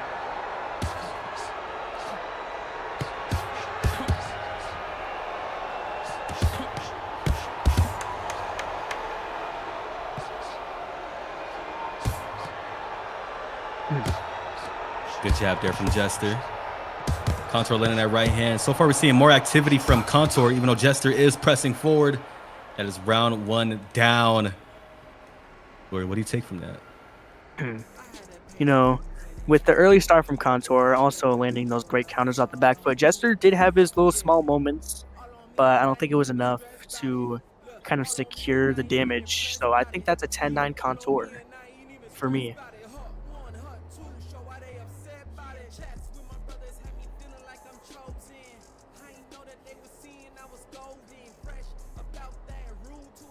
But, you know,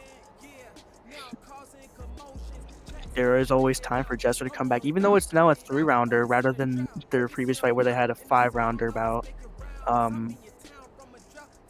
There is still time for Jester. Who knows? This could be because Jester kind of downloads data as the fight goes on.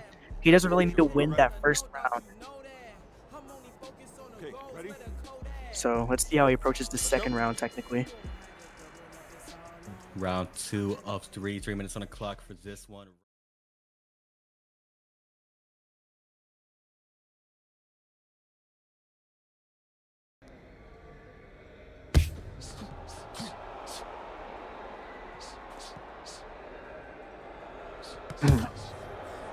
Jester trying to keep him at the end of his jab.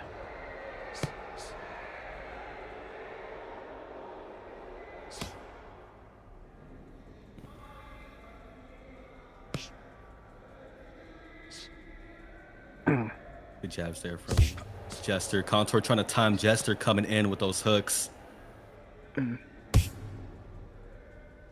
Those jabs from combinations CP off the left.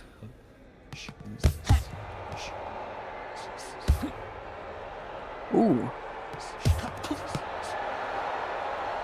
Beautiful combos from Contour. Really just kind of waiting for Jester to come in.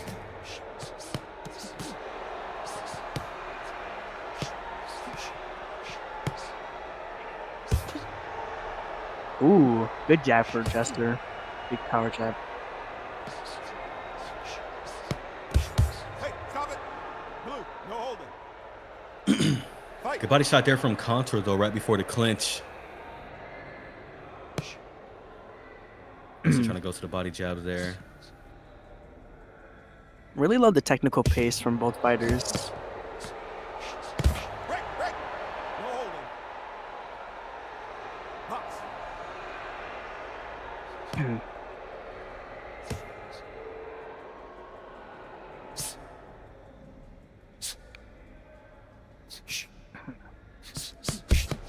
Jester so far unable to find a place for that jab to land. Circling there. Almost got caught by the left hook there of Contour momentarily during the angles. Jester's really like, his style has changed so much throughout the versions of this game, especially since he is, you know, he kind of reminds me of Gaethje in a way of, even though he did touch the belt, this man has always been ranked in the top 5 of the heavyweights since UFL. He's never been down. He's never really. He's only tasted defeat 4 times out of his 24 fights, which is impressive. He's only lost to champions, I believe. Yeah. Besides the one, besides the Contour loss. Yeah. Stop, stop. Step back. You know, before his return, Jester was coming off of a loss to Smoking him during UBA Fight Night 24. Yeah. Last 10 seconds here of round 2.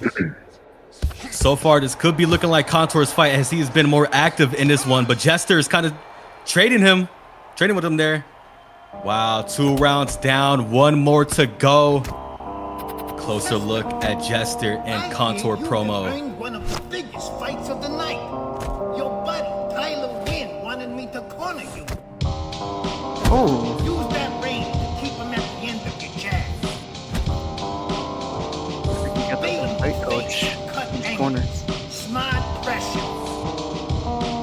You can be the champion of the people if you get this week.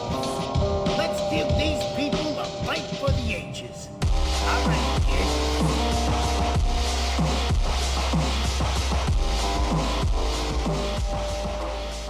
All right, guys. And let's go I'm ahead out for now, and break. Oh, but I'll see bye-bye. you ringside. Bye, Coach. Thank you, Coach, for the good words there. Let's go ahead and bring up our ringside analyst, Gauf, though. We have seen the first 6 minutes of this fight. What is your take on what Jester should do to adapt in this fight? Because so far it's looking like Contour is up 2 rounds in this one. Yeah, I'll say that second one was close. But yeah, probably if I were in Jester's corner, I would just assume we're down 2, just because any close round, I always assume we're down. But what Jester is doing is at times he's overcommitting to his punches, and Contour's doing a good job at range of feinting. You see him like level change a lot.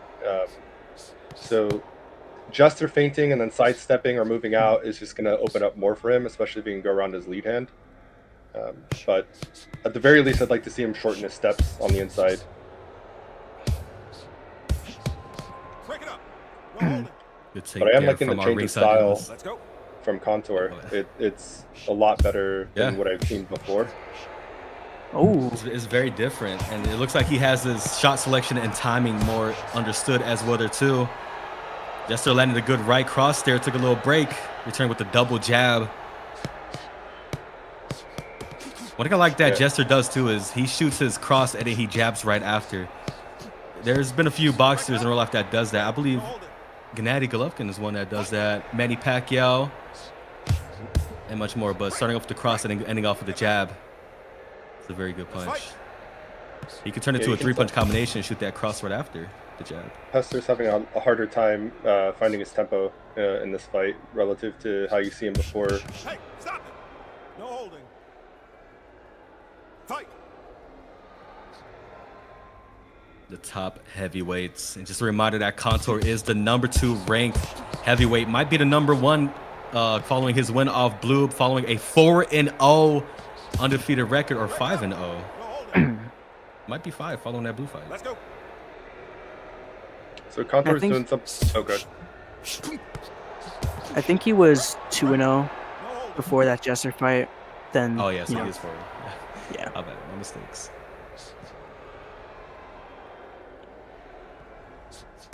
Like in the guard here of Contour. Very compact. Nice pivot from Jester. Oh, ducked right into the stomach of Jester right there. Ref was kind of loud there. He said, "Warning, red." Yeah, oh, he, the flashy he heard style about what Jester happened before, so he's been primed. That's the same ref. What do you mean? That's the same. Well, good right hand from Jester, starting to follow up. He landed it again. Yeah, I'd like to see Jester like feint that step, or like take a shorter step in and then take a bigger second step to close space a little bit better. Last 10 seconds of this third and final round in this fight between Jester and Contour. Ragtags versus 5 Great Kage. In my opinion, I have it 1-1 going into the third, so let's see who takes it in this third and final round. Oh.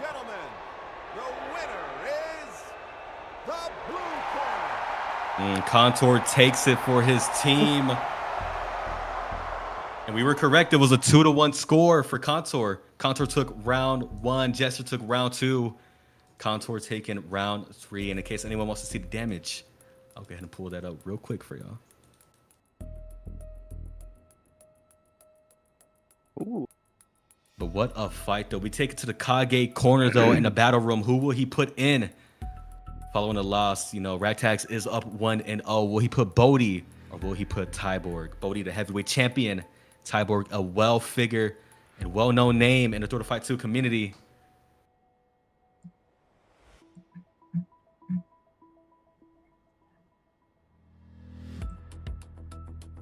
Yeah, the last fight was really close. I mean, outside of the first round, 1 damage in the second round is crazy.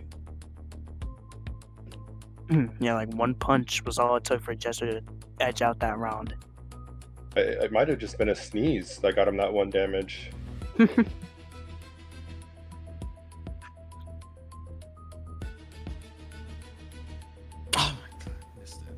haven't gotten a single one today. Yeah, I've been clicking those, dude. Let's go ahead. We are in a final minute, though. So who would a Kage of Kaze put in? Got 3 or 5 of his little great Kages to choose from. Little Wito Kage. Yeah. And Team Ragtag still does have Ghost and Llama to choose from. So. But it all comes down to Kaze picks.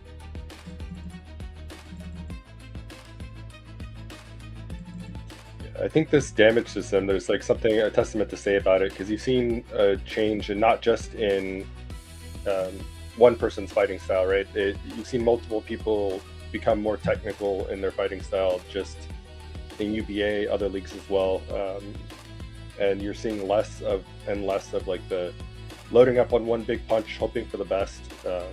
I think that's a testament to where the damage system is. It's a lot more entertaining to me.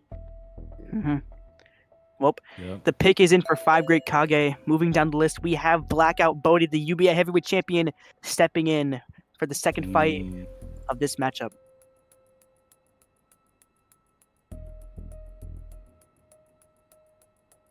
So now we just wait on Kobe to pick. We'll be fighting Bro, for talking Team about who Ragtag. did me and Kage choose. Thinks he's on the team.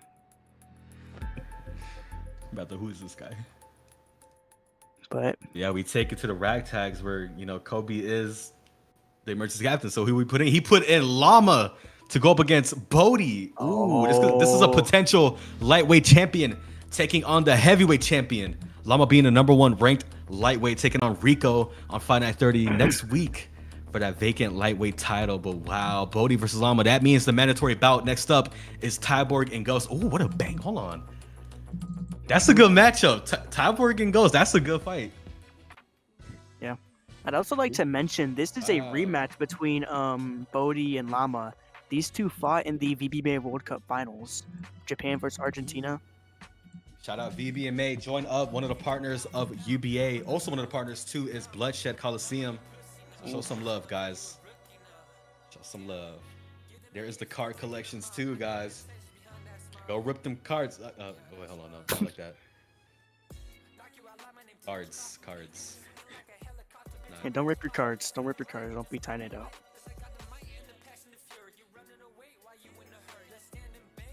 Yeah, we are waiting on Llama to join up. Bodhi was ready. Bodhi got up in there. Yeah, like the minute Kaze sent his pick in the chat, Bodhi was in there as soon as possible. It's like he sprinted out of the dressing room. There's no way. I clicked that immediately. I got old fingers.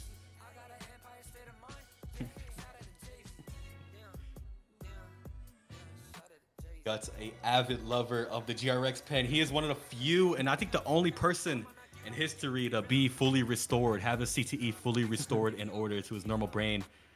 So thank you, Gal, for saving him. What we do. He said no big deal. Shout out Guts, one of our former UBA BMF champs. One of the most entertaining real fighters as well there too. Kobe saying give him 3 minutes. He's booting up and everything.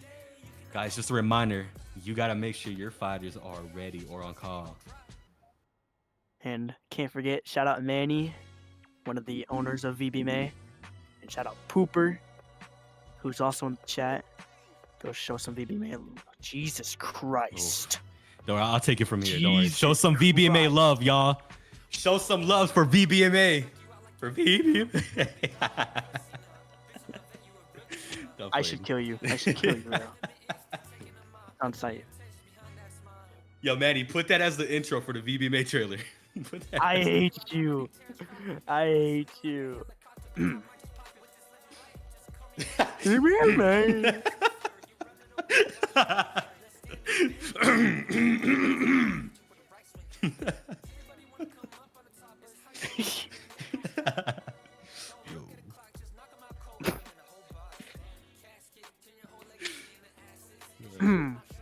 Go.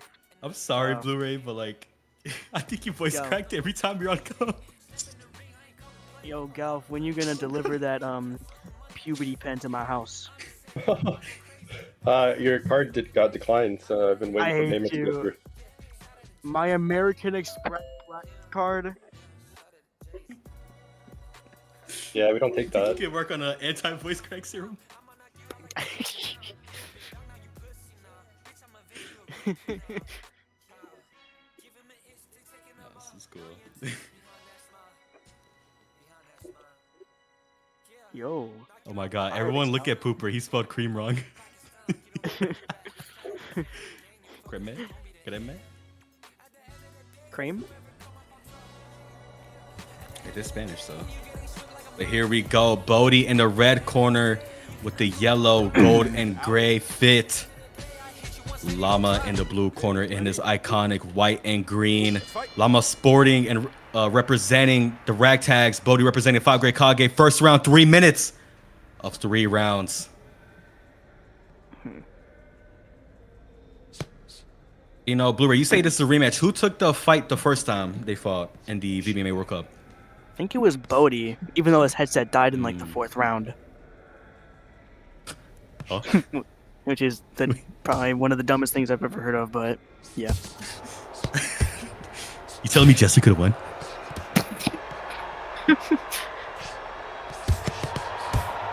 Oh, Llama looking for that left on Bodie early on. Yeah, he's catching Bodie coming in. Bodie's coming in too fast. And oh, yeah. He's trying to trade with Llama. You know, being a taller fighter, trying to trade with the shorter one, that's really risky, right? It can be. Especially with Llama's extreme reach. Extreme? Yeah, in this case. But, what was I saying? Yeah, if Bodie's going to try to trade with Llama, it has to be in a more neutral setting, because you can't just walk in. Oh, my God. There we go. Double jab cross, I think. Oh, wow. The champion earning a knockdown for Team 5 Great Kage. That in the first round. Indeed. That was a good yeah, that was knockdown actually from nice. him. Oh, my. That was just a cup of tea right there. He sounded like Sassy. Like this. Ooh, left hand going through the guard for Llama right there. You can see the height difference, too.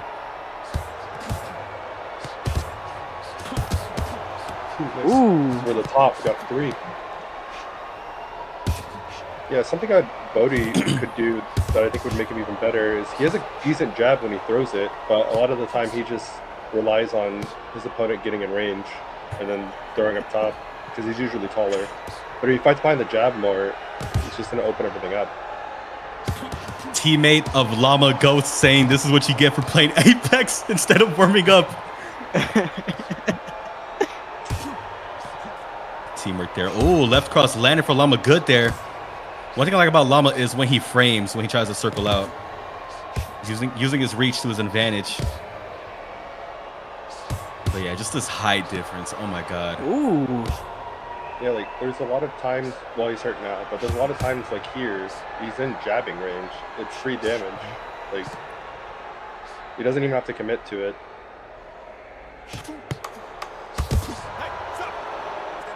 Ooh. The final few seconds, 5 here. Just can't get dropped. Yep, Llama starting to pick it up towards the end of the round, but Bodie securing a 10-8 with the knockdown early on. This could be looking good for the 5 Great Kage. This goes their way. This will be a 1-1 score, but so far they are down 0-1 to Ragtags.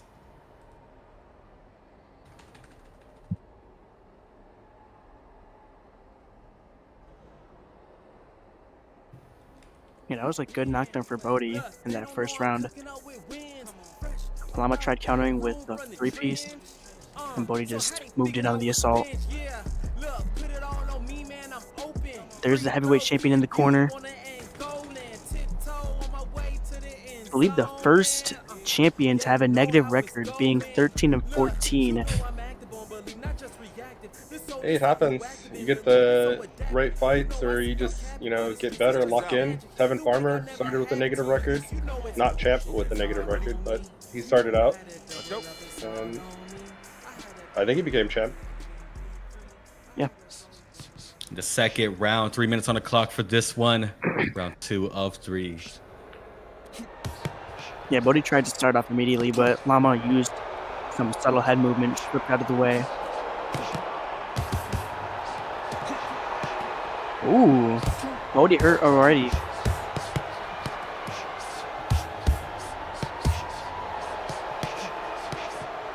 Remember those body shots need to connect. Llama trying to close the distance there. Yeah, just because Bodie's letting him for free. Like, He could be just keep him off with the jab, pepper the 1-2, and then keep moving. But he's letting Llama get in too close, and he's starting to lose some of these exchanges. Oh, good combination there from Bodie, catching him when he had a little lag spike and dropping him. Wow. Or commentator curse? That's the golf curse. That's you. He kind of He lagged decided- out. Yeah. He locked in for a few seconds.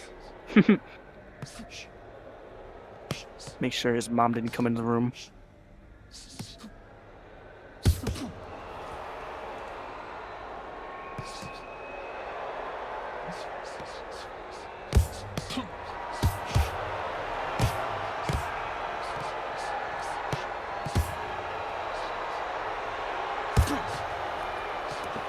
Card pack drops are being dropped in this chat, so make sure y'all stay active and keep your eyes out.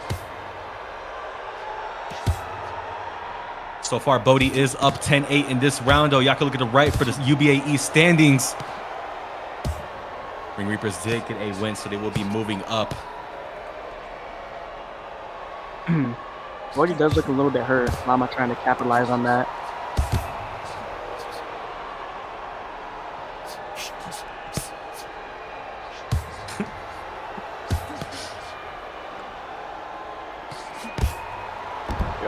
Cut off. Oh, there we go. Oh, Llama returning a knockdown though on Bodie. 6, 7,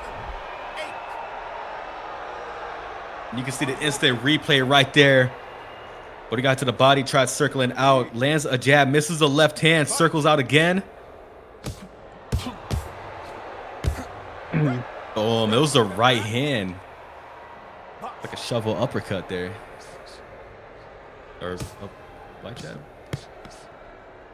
Bodie wants to return it right back. Llama using that reach though to keep him away, not letting the opposing do. Oh, good left hand landing there for Bodie. Oh my god! Oh my god! 10-8 for Llama now. Woo. Just countered him. He ate a big uppercut and then a left cross there. Regrouped, eats a jab. Boom! Oh right on his orbital bone. We might need a doctor. Took like 2 shots and 82 to finish it off. You can see Llama measuring the distance, kind of pivots over to the left, and then boom, 2-piece right to the chin. Oh my god. I will miss the photos on Llama's knockdowns though, because my thing did crash.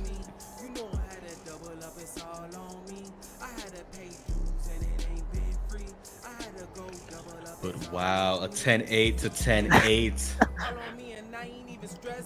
One more round to go in this one. Everyone's talking about Bodie's ping, but y'all did have round 1 to go over that. Just a reminder for all fighters that will be fighting up next, always check the ping in round 1. And after round 1, if you have any concerns, I could hear.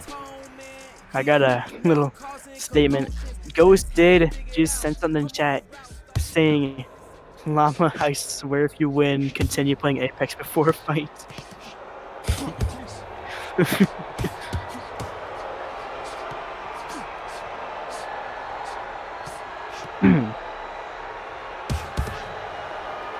It all comes down to this 3rd round, so it's up to either fighter to take this for the team. Yeah, both of the fighters want their opponent to come in, close the distance. They're both hesitating. But this is where, yeah, you just throw those empty punches without committing too much and just get free damage. Like just light jabs over top, feint it. Oh! Oh yeah, Llama's hurt bad. That left hook from Bodie rocked him. Jesus, look at how short Llama looks in Bodie's perspective. You know, when you're in Bodie's shoes, you just shoot those jabs. You know, you're the taller fighter. Control him with it. Pepper him. Get him annoyed and frustrated that he wants to move in and go over that jab to where you shoot your cross or your hook. Yeah, look at Bodie. He looks like a Goliath compared to Llama. Oh, nice.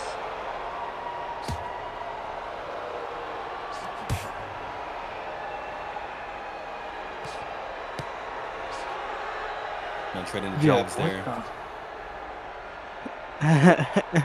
Yeah, I think Bodhi's up right now, if my eyes are not deceiving me. So I think it's on Llama to try to close it out.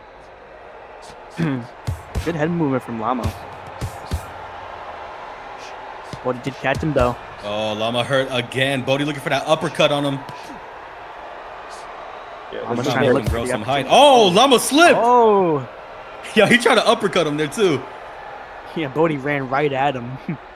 He wasted zero Wow. time. They throwing banana peels in here. They need to watch Kage's corner. Yeah, we just saw a repeat of the Tank Davis fight. It should have been a knockdown.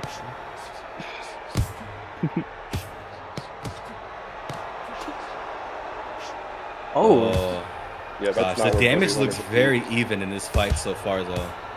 Like it's really up to the knockdowns and how much damage was truly done. They both trade off there. So far, this could be Bodhi's round because he's been more active and stunning him more. oh man, Oh, Llama's there it goes hurt. again. 70 going to the body. This might be a knockdown very, very soon. Oh, last 10 Oh, yeah, seconds. that's it, Oh my that's it. God. Yep. Bodhi has secured it.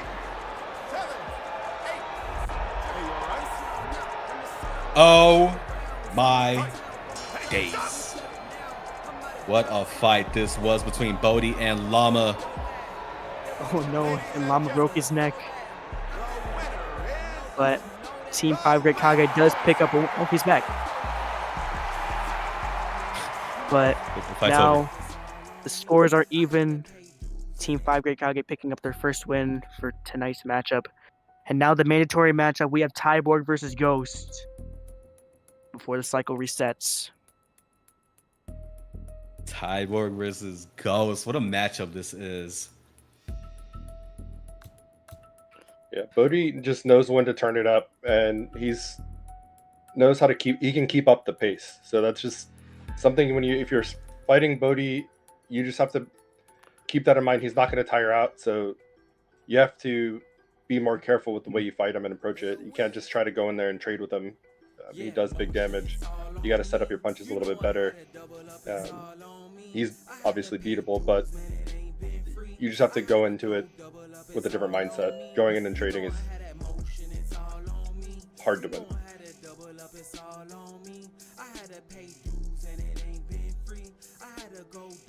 But I'm interested in the Tyborg Ghost fight. All on me and I ain't even stressed about it. Look, all on me and I ain't even pressed about it. Yeah, all on me and I ain't even stressed about it. Hut 1, Hut 2, show why they upset about it. Chats with my brothers had me feeling like I'm chosen. I ain't know that they were seeing I was golden. Fresh about that room to atonement. Nothing against Llama before I send this picture. Oh no, he lost value, didn't No, my PSA 10 Llama card, it's gone down in value. he? Oh no.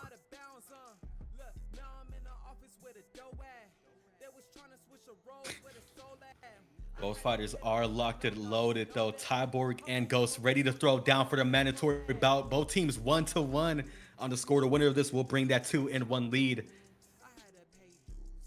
So let's see if either gentleman can bring it home. Tyborg versus Ghost. What a matchup that is. This is about to be good. I'd also like to mention, Llama did not do bad at all. He actually, during that second round, that's when he was catching Bodhi the most. I mean, that two-piece at the end of round 2, that was beautiful. And that definitely shook up Bodhi. But here we go, Tyborg versus Ghost. Tyborg in the gold, white, and gray with the red hair. Ghost with the man bun blonde, rocking the white with the black shoes. 3 minutes are on the clock for this one. These are 3 threes. Yeah, Tyborg with the reach advantage, height advantage as well, is doing good at trying to fight at range. So he's not letting Ghost come in for free. And I like that Tyborg added more lateral movement to his game.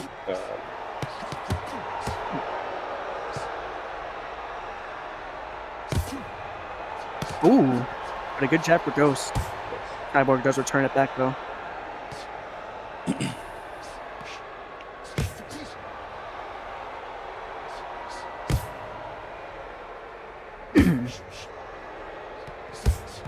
Yeah, just Tyberg fighting behind the jab. If he can jab to the body up top and then start feigning it or moving out, it's going to be hard on Ghost to adapt. Ghost was going to rematch J-Sway on Fight Night 29 since they had a draw in their first fight, which is an amazing one, but could not make it. But here he is against Tyberg in UBAE team-based boxing. One thing too, I would like to see Tyborg in the UBA. You know, there's a lot of good heavyweight fights waiting for him there.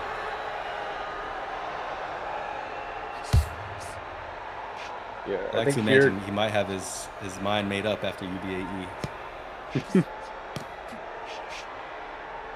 Yeah, I think Ghost needs to, when he does get on the inside, he has to make the most of it. So go to the body and try to build up punishment that way. That's what he's good at. He did that against J-Sway. He was down 1 round. He came in the second, started being more active to the body, throwing more output, and managed to secure a draw. But he landed good knockdowns in that fight. But Tyborg is very good at adapting. This man has honed his style purely off a throw to fight too. Like he's really improved, and he's one of those people that show that VR boxing can get you a little right there.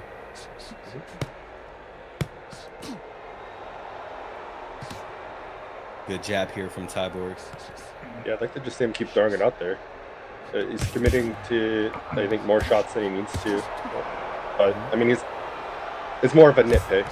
Like, if he wants to make this fight easy and boring, he can just stand at range, throw the jab, double it up, and just win the fight that way. I like what Tyborg did there. I think he faded the jab, went to the body hook, and then came up top with the left hook on Ghost, but he gets rocked a little bit from Ghost here. Oh, Tyborg on the retreating end. And Ghost that is hungry. Round 1 down. Yeah, Ghost looked hungry after that stun, man. Just started chasing after Tyborg.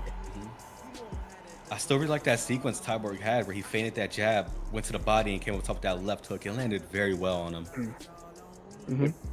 That's the benefit of having a good jab, right? We see Jordan do it all the time, like one of the highest damage jabs in the game, and you'll see him feint to the body and then jab in, go to the body and exit. Like, if you have a good jab at range, it makes people hesitate to come in.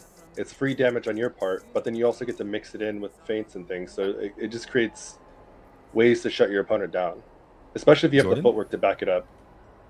The dirty one? Yeah, some say he's the dirtiest. Sounds kinky.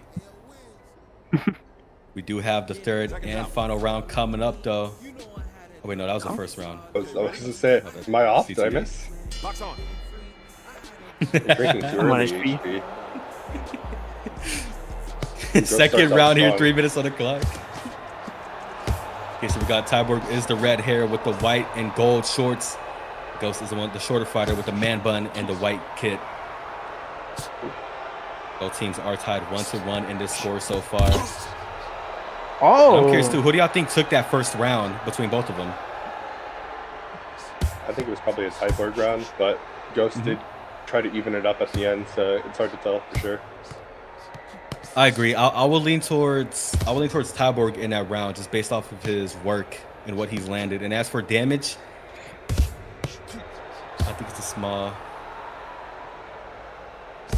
Oh, give me 1 second. Yeah, Ghost came out strong this round and was up. Tyborg starting to close that gap. But Ghost is being careful to pick his shots because he doesn't want to walk into it straight.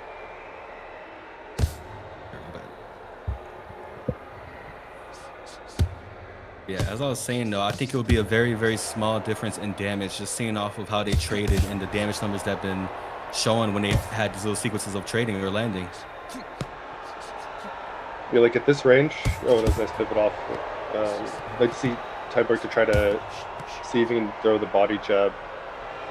He doesn't even have to necessarily commit to it, but if he just throws it at range, there's just a chance that Ghost is going to walk into it.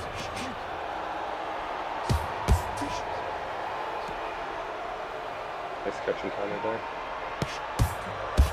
And one thing too to go off on round one, if Ghost would have still that round, I think it would have been the final few seconds where he had Tyborg hurt.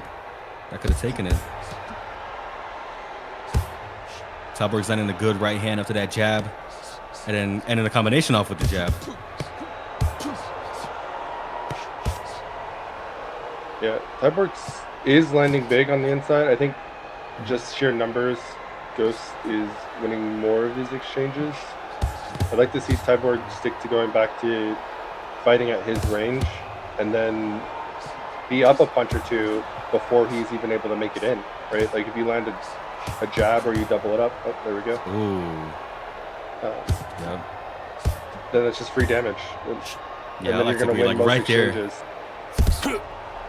Right there, you saw it. I would like to see Tyborg to be like Jordan with the jab, you know, stick it at him. Be real active with it. Because he's not missing with that jab at all. And he sets up his combinations really well so far, especially his right hand. Oh, nice. With the jab. I like to see him create that angle. If he can keep doing that and switch up directions. Good jab again. Nice. This is good work from Tyborg so far in this fight, showing he wants the boxing level. Wants this round. Yeah, that was definitely a Tyborg round. Yeah, he was losing in the beginning, and then he came out at the end. So, depending on how much damage Ghost banked, it could be Tyborg round or another close one. Something I think Tyborg's underutilizing a little bit in this fight is doubling up the jab, but finding his cross. Tyborg has a really good cross when he throws it, especially once he sets it up behind that jab. So if you can use that, break the guard, or just keep Ghost thinking the jab is going to come and then fire that cross. And then Ghost is doing good when he closes the distance, but there's like times he's just standing in range and just getting picked. So if you're going to go in, you have to commit to going in. If not, you have to stay out of range. You trying to play the middle game of like, let me stand just at your range and then try to make it in off the counter. Doesn't work on most people. Third and final round. 3 minutes left between both of these gentlemen here. Score is 1-1 between both teams, but I like to imagine in this fight, this could be Tyborg so far. I wonder what Ghost could do to bring this around. It might be the activity that you called out earlier in round one, especially going to the body as well, which we did against J-Sway, the taller fighter in that fight. Yeah, what he needs to commit to is the entry, but also just pushing Tyborg back. If you can keep him on the ropes or in the corner, since he's taller, it's going to be harder for him to escape. And you can just work the body because he won't have anywhere to go. But if you try to fight Tyborg in the middle of the ring and you give him space to back up, you're just making his jab effectively longer because he's going to jab while stepping back. Stop. Take a step back.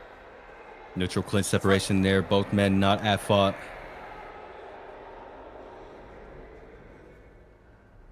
Oh. Uh-oh.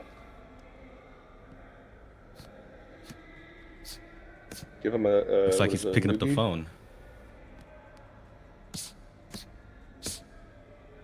Oh no, this could be bad.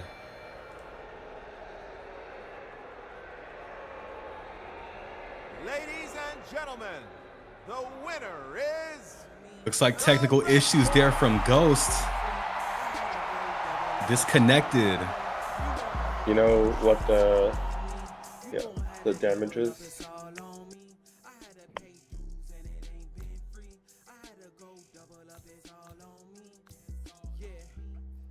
Here, I'll screenshot for you. Ask for the third round. Let me see.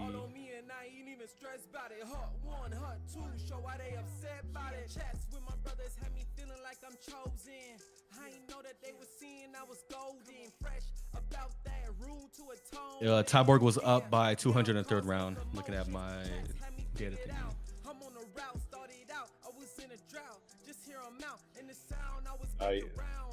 Jake, you're asking too much of me. If you want me to remember what I was going to say 2 minutes ago, it's not something I got.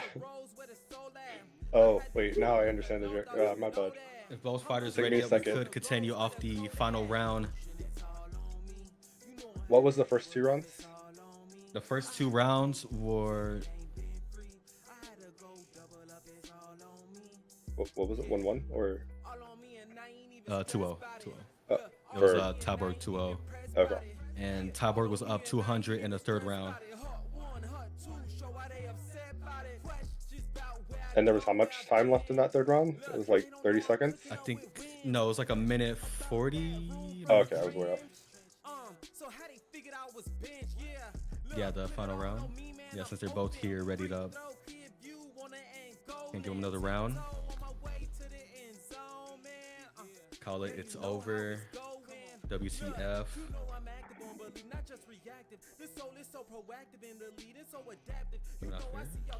So does that mean that is a 1 win for?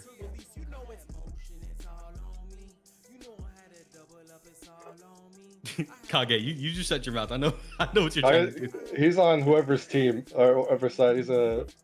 Yeah, he's just trying to. How do you? Yeah, he got disconnected 3rd round. That's what it was. Yeah, this is. I mean. Yeah, and the more this goes on, the more time is being stretched out as well there too. Yeah, I would. It's unfortunate. Today's like a bad day for connection issues because there's been. Ghost is ready though, so if we're gonna start it, we got to start it now. We can't be waiting. As long as it goes, it might just push it back in. Yeah, because he got disconnected.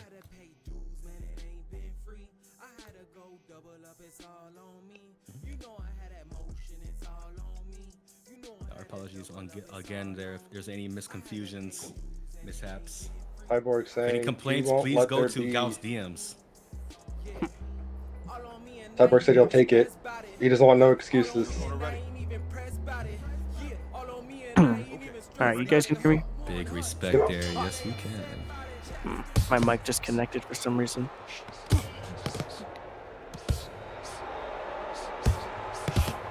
Yeah, depending on how we want to play it out, or you guys with the damage. But if the that's my train of thought. Yeah, basically Ghost needs a knockdown to get a draw.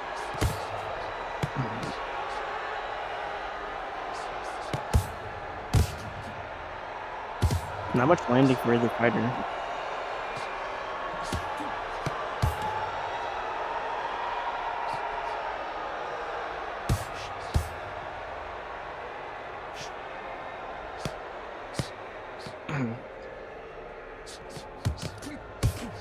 Ghost trying to overwhelm Tyborg, but seems Tyborg is trying to cut the angles and apply the counters.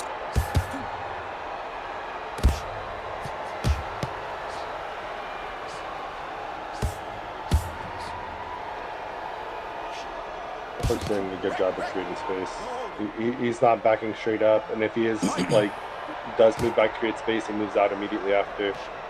So this is something I'm glad is getting rewarded right now. Ghost is also doing great. He's not doing anything gamey. He's not trying to like do anything stupid. He's trying to box, work his way in, and then when he's in, he's trying to make the most of it. Tyborg's just doing a better job at the moment of catching him coming in. This is kind of what you One would thing expect. One thing I would like to see Tyborg do is double up with his lead hand. You know, kind of get like you. You know, like the jab with the left hook or the body jab and then go top of the left hook. I think that would work very well, especially in this matchup with how he's already established his jab against Ghost. That left hook could be the shot. Yeah, the only minor thing I would recommend on Tyborg is just like faking the jab and then stepping out and then throwing the jab. Like smaller things like that where you can create an angle easier just because the opponent's shorter than you have that space to work with and that timing, right? Because if you throw the jab sooner, it's going to reach your opponent, whereas your opponent has to move into range and jab. So if you can do things like that at range, playing with creating angles, it's going to make him even harder to beat. Good double jab there from Tyborg. Now that the punishment's reset, Ghost is doing a little bit better now. Which is unfortunate too, because Tyler was landing a lot of jabs, especially in PTC. That jab is rewarded now with the jab combo system, which I think is still in place, if I'm not mistaken. That's one thing I love seeing about the game too, is the more this game has been updating and stuff, you're seeing jabs and like boxing just be rewarded more and more and more. It's one thing I love. That might have sealed that round for him too. That was a good fight. I really like this matchup between Tyborg and Ghost. Tyborg taking the victory home for the 5 Great Kage, 2-1. Oh, Ghost. Oh no. I thought you were saying Ghost won that round. Did he, or was it? No. It was 3. Okay, yeah. Yeah, I mean, I get it. People not wanting to run the round back, but we got to watch another good round of boxing. So we got to see more jabs. I'm gonna take it. Tyborg was a real one for doing it, so just extended what was already happening. So Ghost fought good. That was an entertaining fight to me. This contour the fight. cycle did reset though, so they could get anyone back in there. So who would a ragtag select to get in there? Yeah. Ghost didn't do bad at all. I mean, I was watching the fight and he wasn't doing bad. It's just Tyborg was really outworking him with that jab during the first and second round before, Ghost disconnected. Yeah, it's one of those things where if, like, even in real life or in game, if you're going against the taller person, they're supposed to beat you with the jab. And it's just kind of like what you expect, right? So, and he was doing things at times to take away Tyborg's jab. It just wasn't enough once Tyborg started adapting, moving out, creating more space. The only other thing I can think of that Ghost could have done differently was cutting off the ring a little bit better, but that's just something that comes with time. So as he plays, as he tries to add more to his game, that's something that's just going to naturally happen. But I'm excited to see him fight more. Oh yeah, for sure. I would say both cards today are pretty stacked with good fights.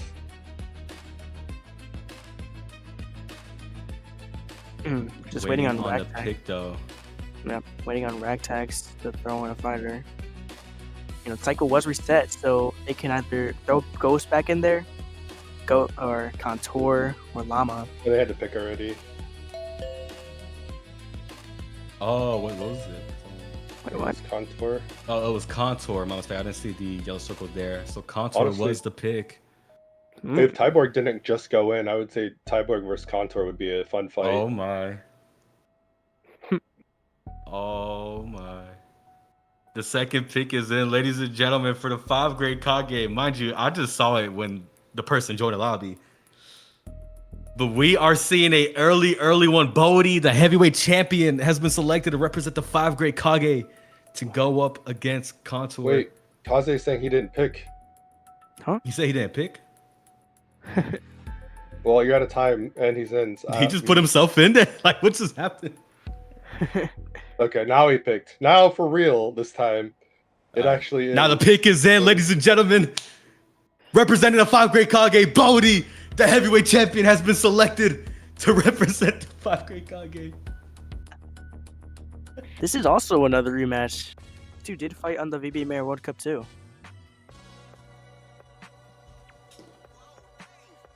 So. Yeah, BBMA timing is just like always bad for me. It's always like anything during the week, East Coast time is always bad for me. Yeah. I believe VBMA Fight Night 15, was it? Is coming up this Thursday. That's VBMA, y'all. Here we go with the bout. Bodhi in the red corner with the black and purple kits. The female Contour in the blue corner with the white, pink, and purple kits. Round one, here we go. 3 minutes on the clock. This could be the final one if Bodhi takes it in. And for my UBA lovers, this is an early look into a possible title fight between the heavyweight champion Bodhi and the possible #1 contender in heavyweight in Contour, the undefeated 4-0. Yeah, But I'd here they're also like to representing their mention, teams, no title on the line. during, Contour's fight with Blue, Bodhi did call out Contour, saying if Contour wins this fight, he's going to stop him. But will he be able to live up to that statement? Yeah, Bit of a it seems controller like adjustment there from Buddy. Contour is more a fan of like jabbing in and then trying to create space and then landing as the other person's coming in. That works well against Bodhi if you can start landing your jab, because then you're forcing Bodhi to come in. But if Bodhi is landing at range, then he's just gonna steamroll. So you have to pick how you want to fight him. Mm-hmm.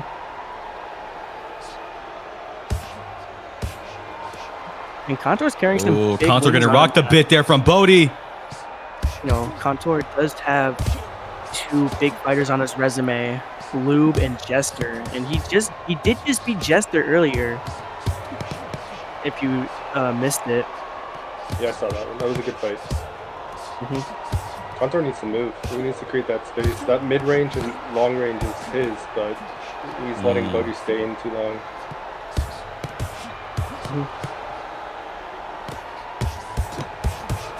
Contour's doing good.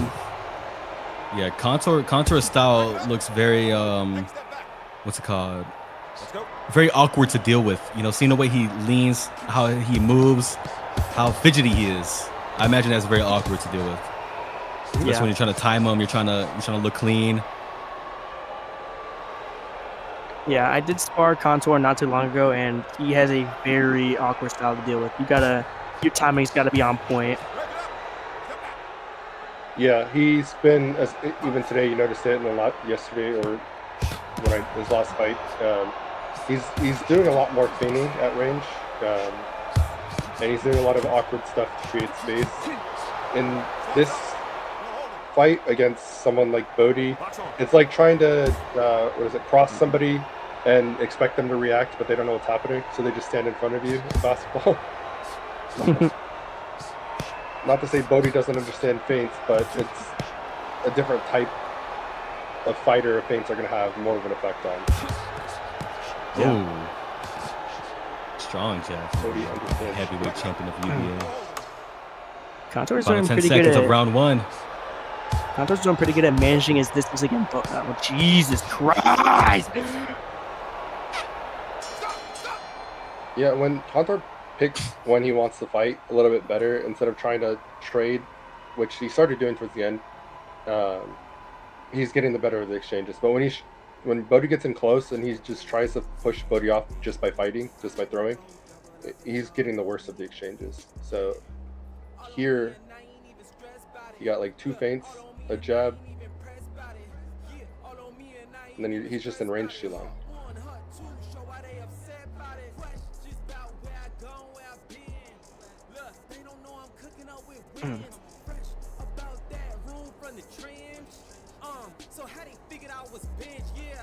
Yeah, so if I'm Contour's corner, I'm just telling him, trying to slow it down, the pace, because the high pace is going to favor Bodhi. If you get dragged into his pace, it becomes a closer fight, right? Because it's just whoever can happen to land bigger. But if you slow the fight down, you move while you're throwing, you're like feinting him at range, you're creating space, things like that, and you pick your shots in between, or like you're feinting him to go to the body level changing, things like that. You can slow it down enough that it makes it hard for Bodhi to find his spots. But if you stand in front of him long enough, he's gonna throw 6 punches in 2 seconds.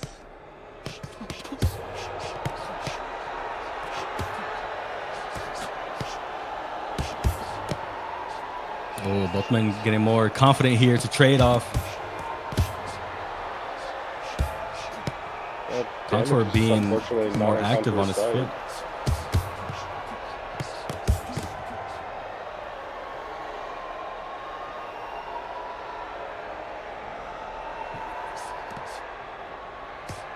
That's what I'm talking about out here. He's feinting the level change. He throws the jab to the body. He's doing a lot of stuff right. He just has to capitalize on it better.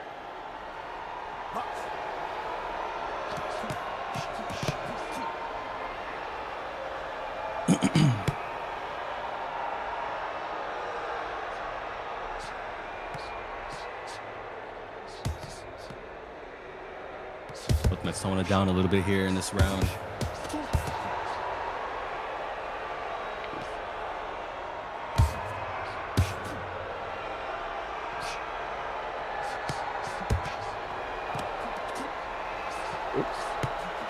Oh.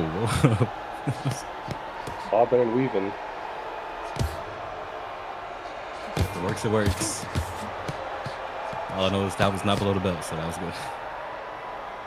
I mean, I take that over just tackling somebody. But I think tackling is more efficient. You're right, timing. Contour needs Right to hook get there from Contour sneaking in. try to pivot off That's of what the they hook or turn Bodhi. Bodhi moving in a straight line is not what you want. You want to keep him moving off balance. Bodhi doesn't have the strongest base, so he will punch off balance. If you keep him moving, he's just gonna be off balance. What the hell was that message? I didn't even see it. Chester said he broke both of his ribs and caught pneumonia. Oh, I did hear about that. Poor Chester, he sneezed 3 times this morning, guys. Oh, one thing about Contour is he's very sneaky, you know, especially when they come too close to each other. You know, red corner just got a warning. That was Bodhi, in game warning. But whenever they come close, Contour is sneaking in these little body shots, these little shots up top, and he's out of there instantly. So it's a very close range looking fighter, or just fighter in general. I mean. Yeah, I just think interesting to see as a heavyweight.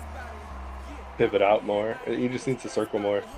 I think that's going to be his best way to secure a win. Because these extended exchanges are favoring Bodhi. He's just landing the bigger punches. I'm seeing Contour land a lot for 20, 10. But it's not like he's picking bad shots. You saw him throw that body, the punch to the body under the ribs. Didn't land for much. So he's doing a lot of good work. It's just he's not being rewarded at the moment. If you were to score this fight, though, what would you have it? You know, in my opinion, I would probably lean towards a 1-1 or 2-0. But... yeah, I would say 1-1 or 2-0 Bodhi. Okay, ready? The third and final round, 3 minutes on the clock. Contour has to try to set up some counters.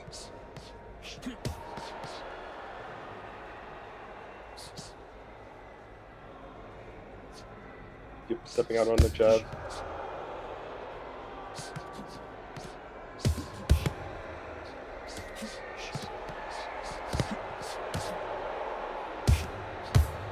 Yeah, Contour's doing a lot of good work. I mean, the shots he's setting up, the shot he's picking. Oh, yeah. I would say, yeah. He's on high punishment, though, right now. Bodhi is on him on the hunt, going to that body. Contour looking desperate with his movements here, trying to get up out of there. And this is overwhelming when you have a fighter that is experienced and as good as Bodhi. You know, he's a heavyweight champion in the division that Contour is in. He is on the hunt here. Yep, Contour going for the clinch right there. That one wasn't intentional, but didn't look bad at all. And I'm always in a favor of, hey, clinches are bad if you're, you know what I mean? Yeah, clinches are bad if you're trying to survive. It looked like his headset got knocked off, and then it went back into the fight immediately, so he's trying to adjust it still. But I'm also wondering what the ping is, because some of these clinches don't look like they should be clinches. Good body jab. Didn't land for anything, unfortunately. I think the clinches are just real sensitive though. They're just... No, yeah, that's what I'm saying. Especially if there's any amount of pink involved, it's even more sensitive. It sucks too. Their legs would clip and their body's not near each other, and it's 3 breaks in the fast 30 seconds just because of their legs. Yeah, unfortunately, then Contour needed to exit out of the first round and not fight a high pink fight. Good duck under right there from Contour. Put his hand up. The final minute of this fight, though, could Bodhi walk away with the victory, bringing the score 3-1 against Ragtags. Or could Contour bring it 2-2, taking it to game 5? Winner takes all. The next bout. Bodie looking for that jab on Contour right here. Going down to the body. What can Contour do? Can he time him with the right hook coming in? Yep, circling out right there. Looking like he's tasting some punishment. Yeah, Contour's doing good. When he gets on the inside, he's landing that body. He's coming up top with the uppercut or the hook and going back to the body. He's throwing a lot of quality punches. He's just not benefiting either from the system or the ping isn't on his side. So he's landing for like 20 or 30 when Bodie's landing for 50. Final 10 seconds here. Can they leave it all in there and not regret anything after this fight? Bodie's on the hunt here. He's trying to go for it, and another clean separation. Their legs clip through each other. That's unfortunate, but ladies and gentlemen, what a good fight. What a good one. This might be looking like... Let's see.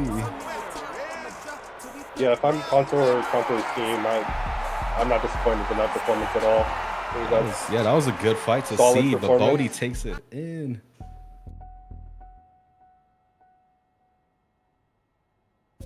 Yep, the 5 great Kage defeat Team Ragtags.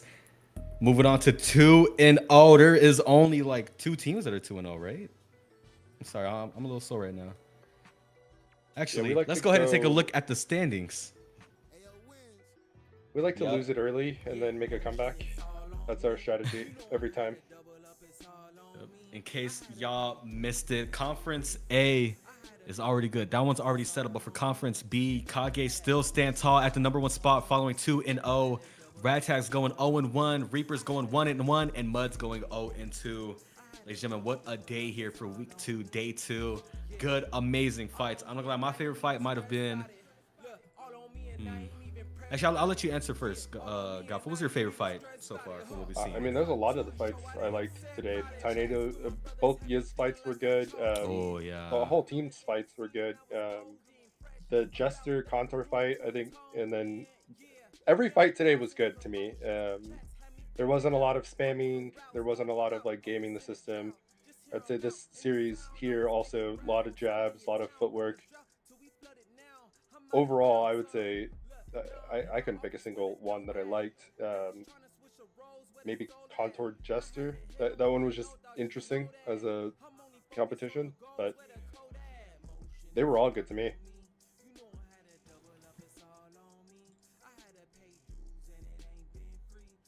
But yeah, ladies and gentlemen, make sure y'all tune in next week for Friday and Saturday to check out week 3 of UBAE. Team Sheath Elite versus Team Junk. Team Champions United versus UKFC Unks on Friday. And then on Saturday, we have Team Ring Reapers versus Team Ragtags and Team Muds versus the 5 great Kage. What a hell of a matchup that is there too. Muds and Kage. But ladies and gentlemen, I was 1HP. This is your ringside analyst and commentator, Gauf, the Body Snatcher. Y'all might see him soon in UBA too, by the way, guys. Make sure y'all keep an ear out. And make sure y'all tune in tomorrow for AMA 62. Tune in on Wednesday for VBMA Fight Night 15. And I believe, check out Bloodshed Coliseum as well there too. They might have a card coming up soon. We will let y'all know very, very soon. Is there a press conference? I plead the 5th.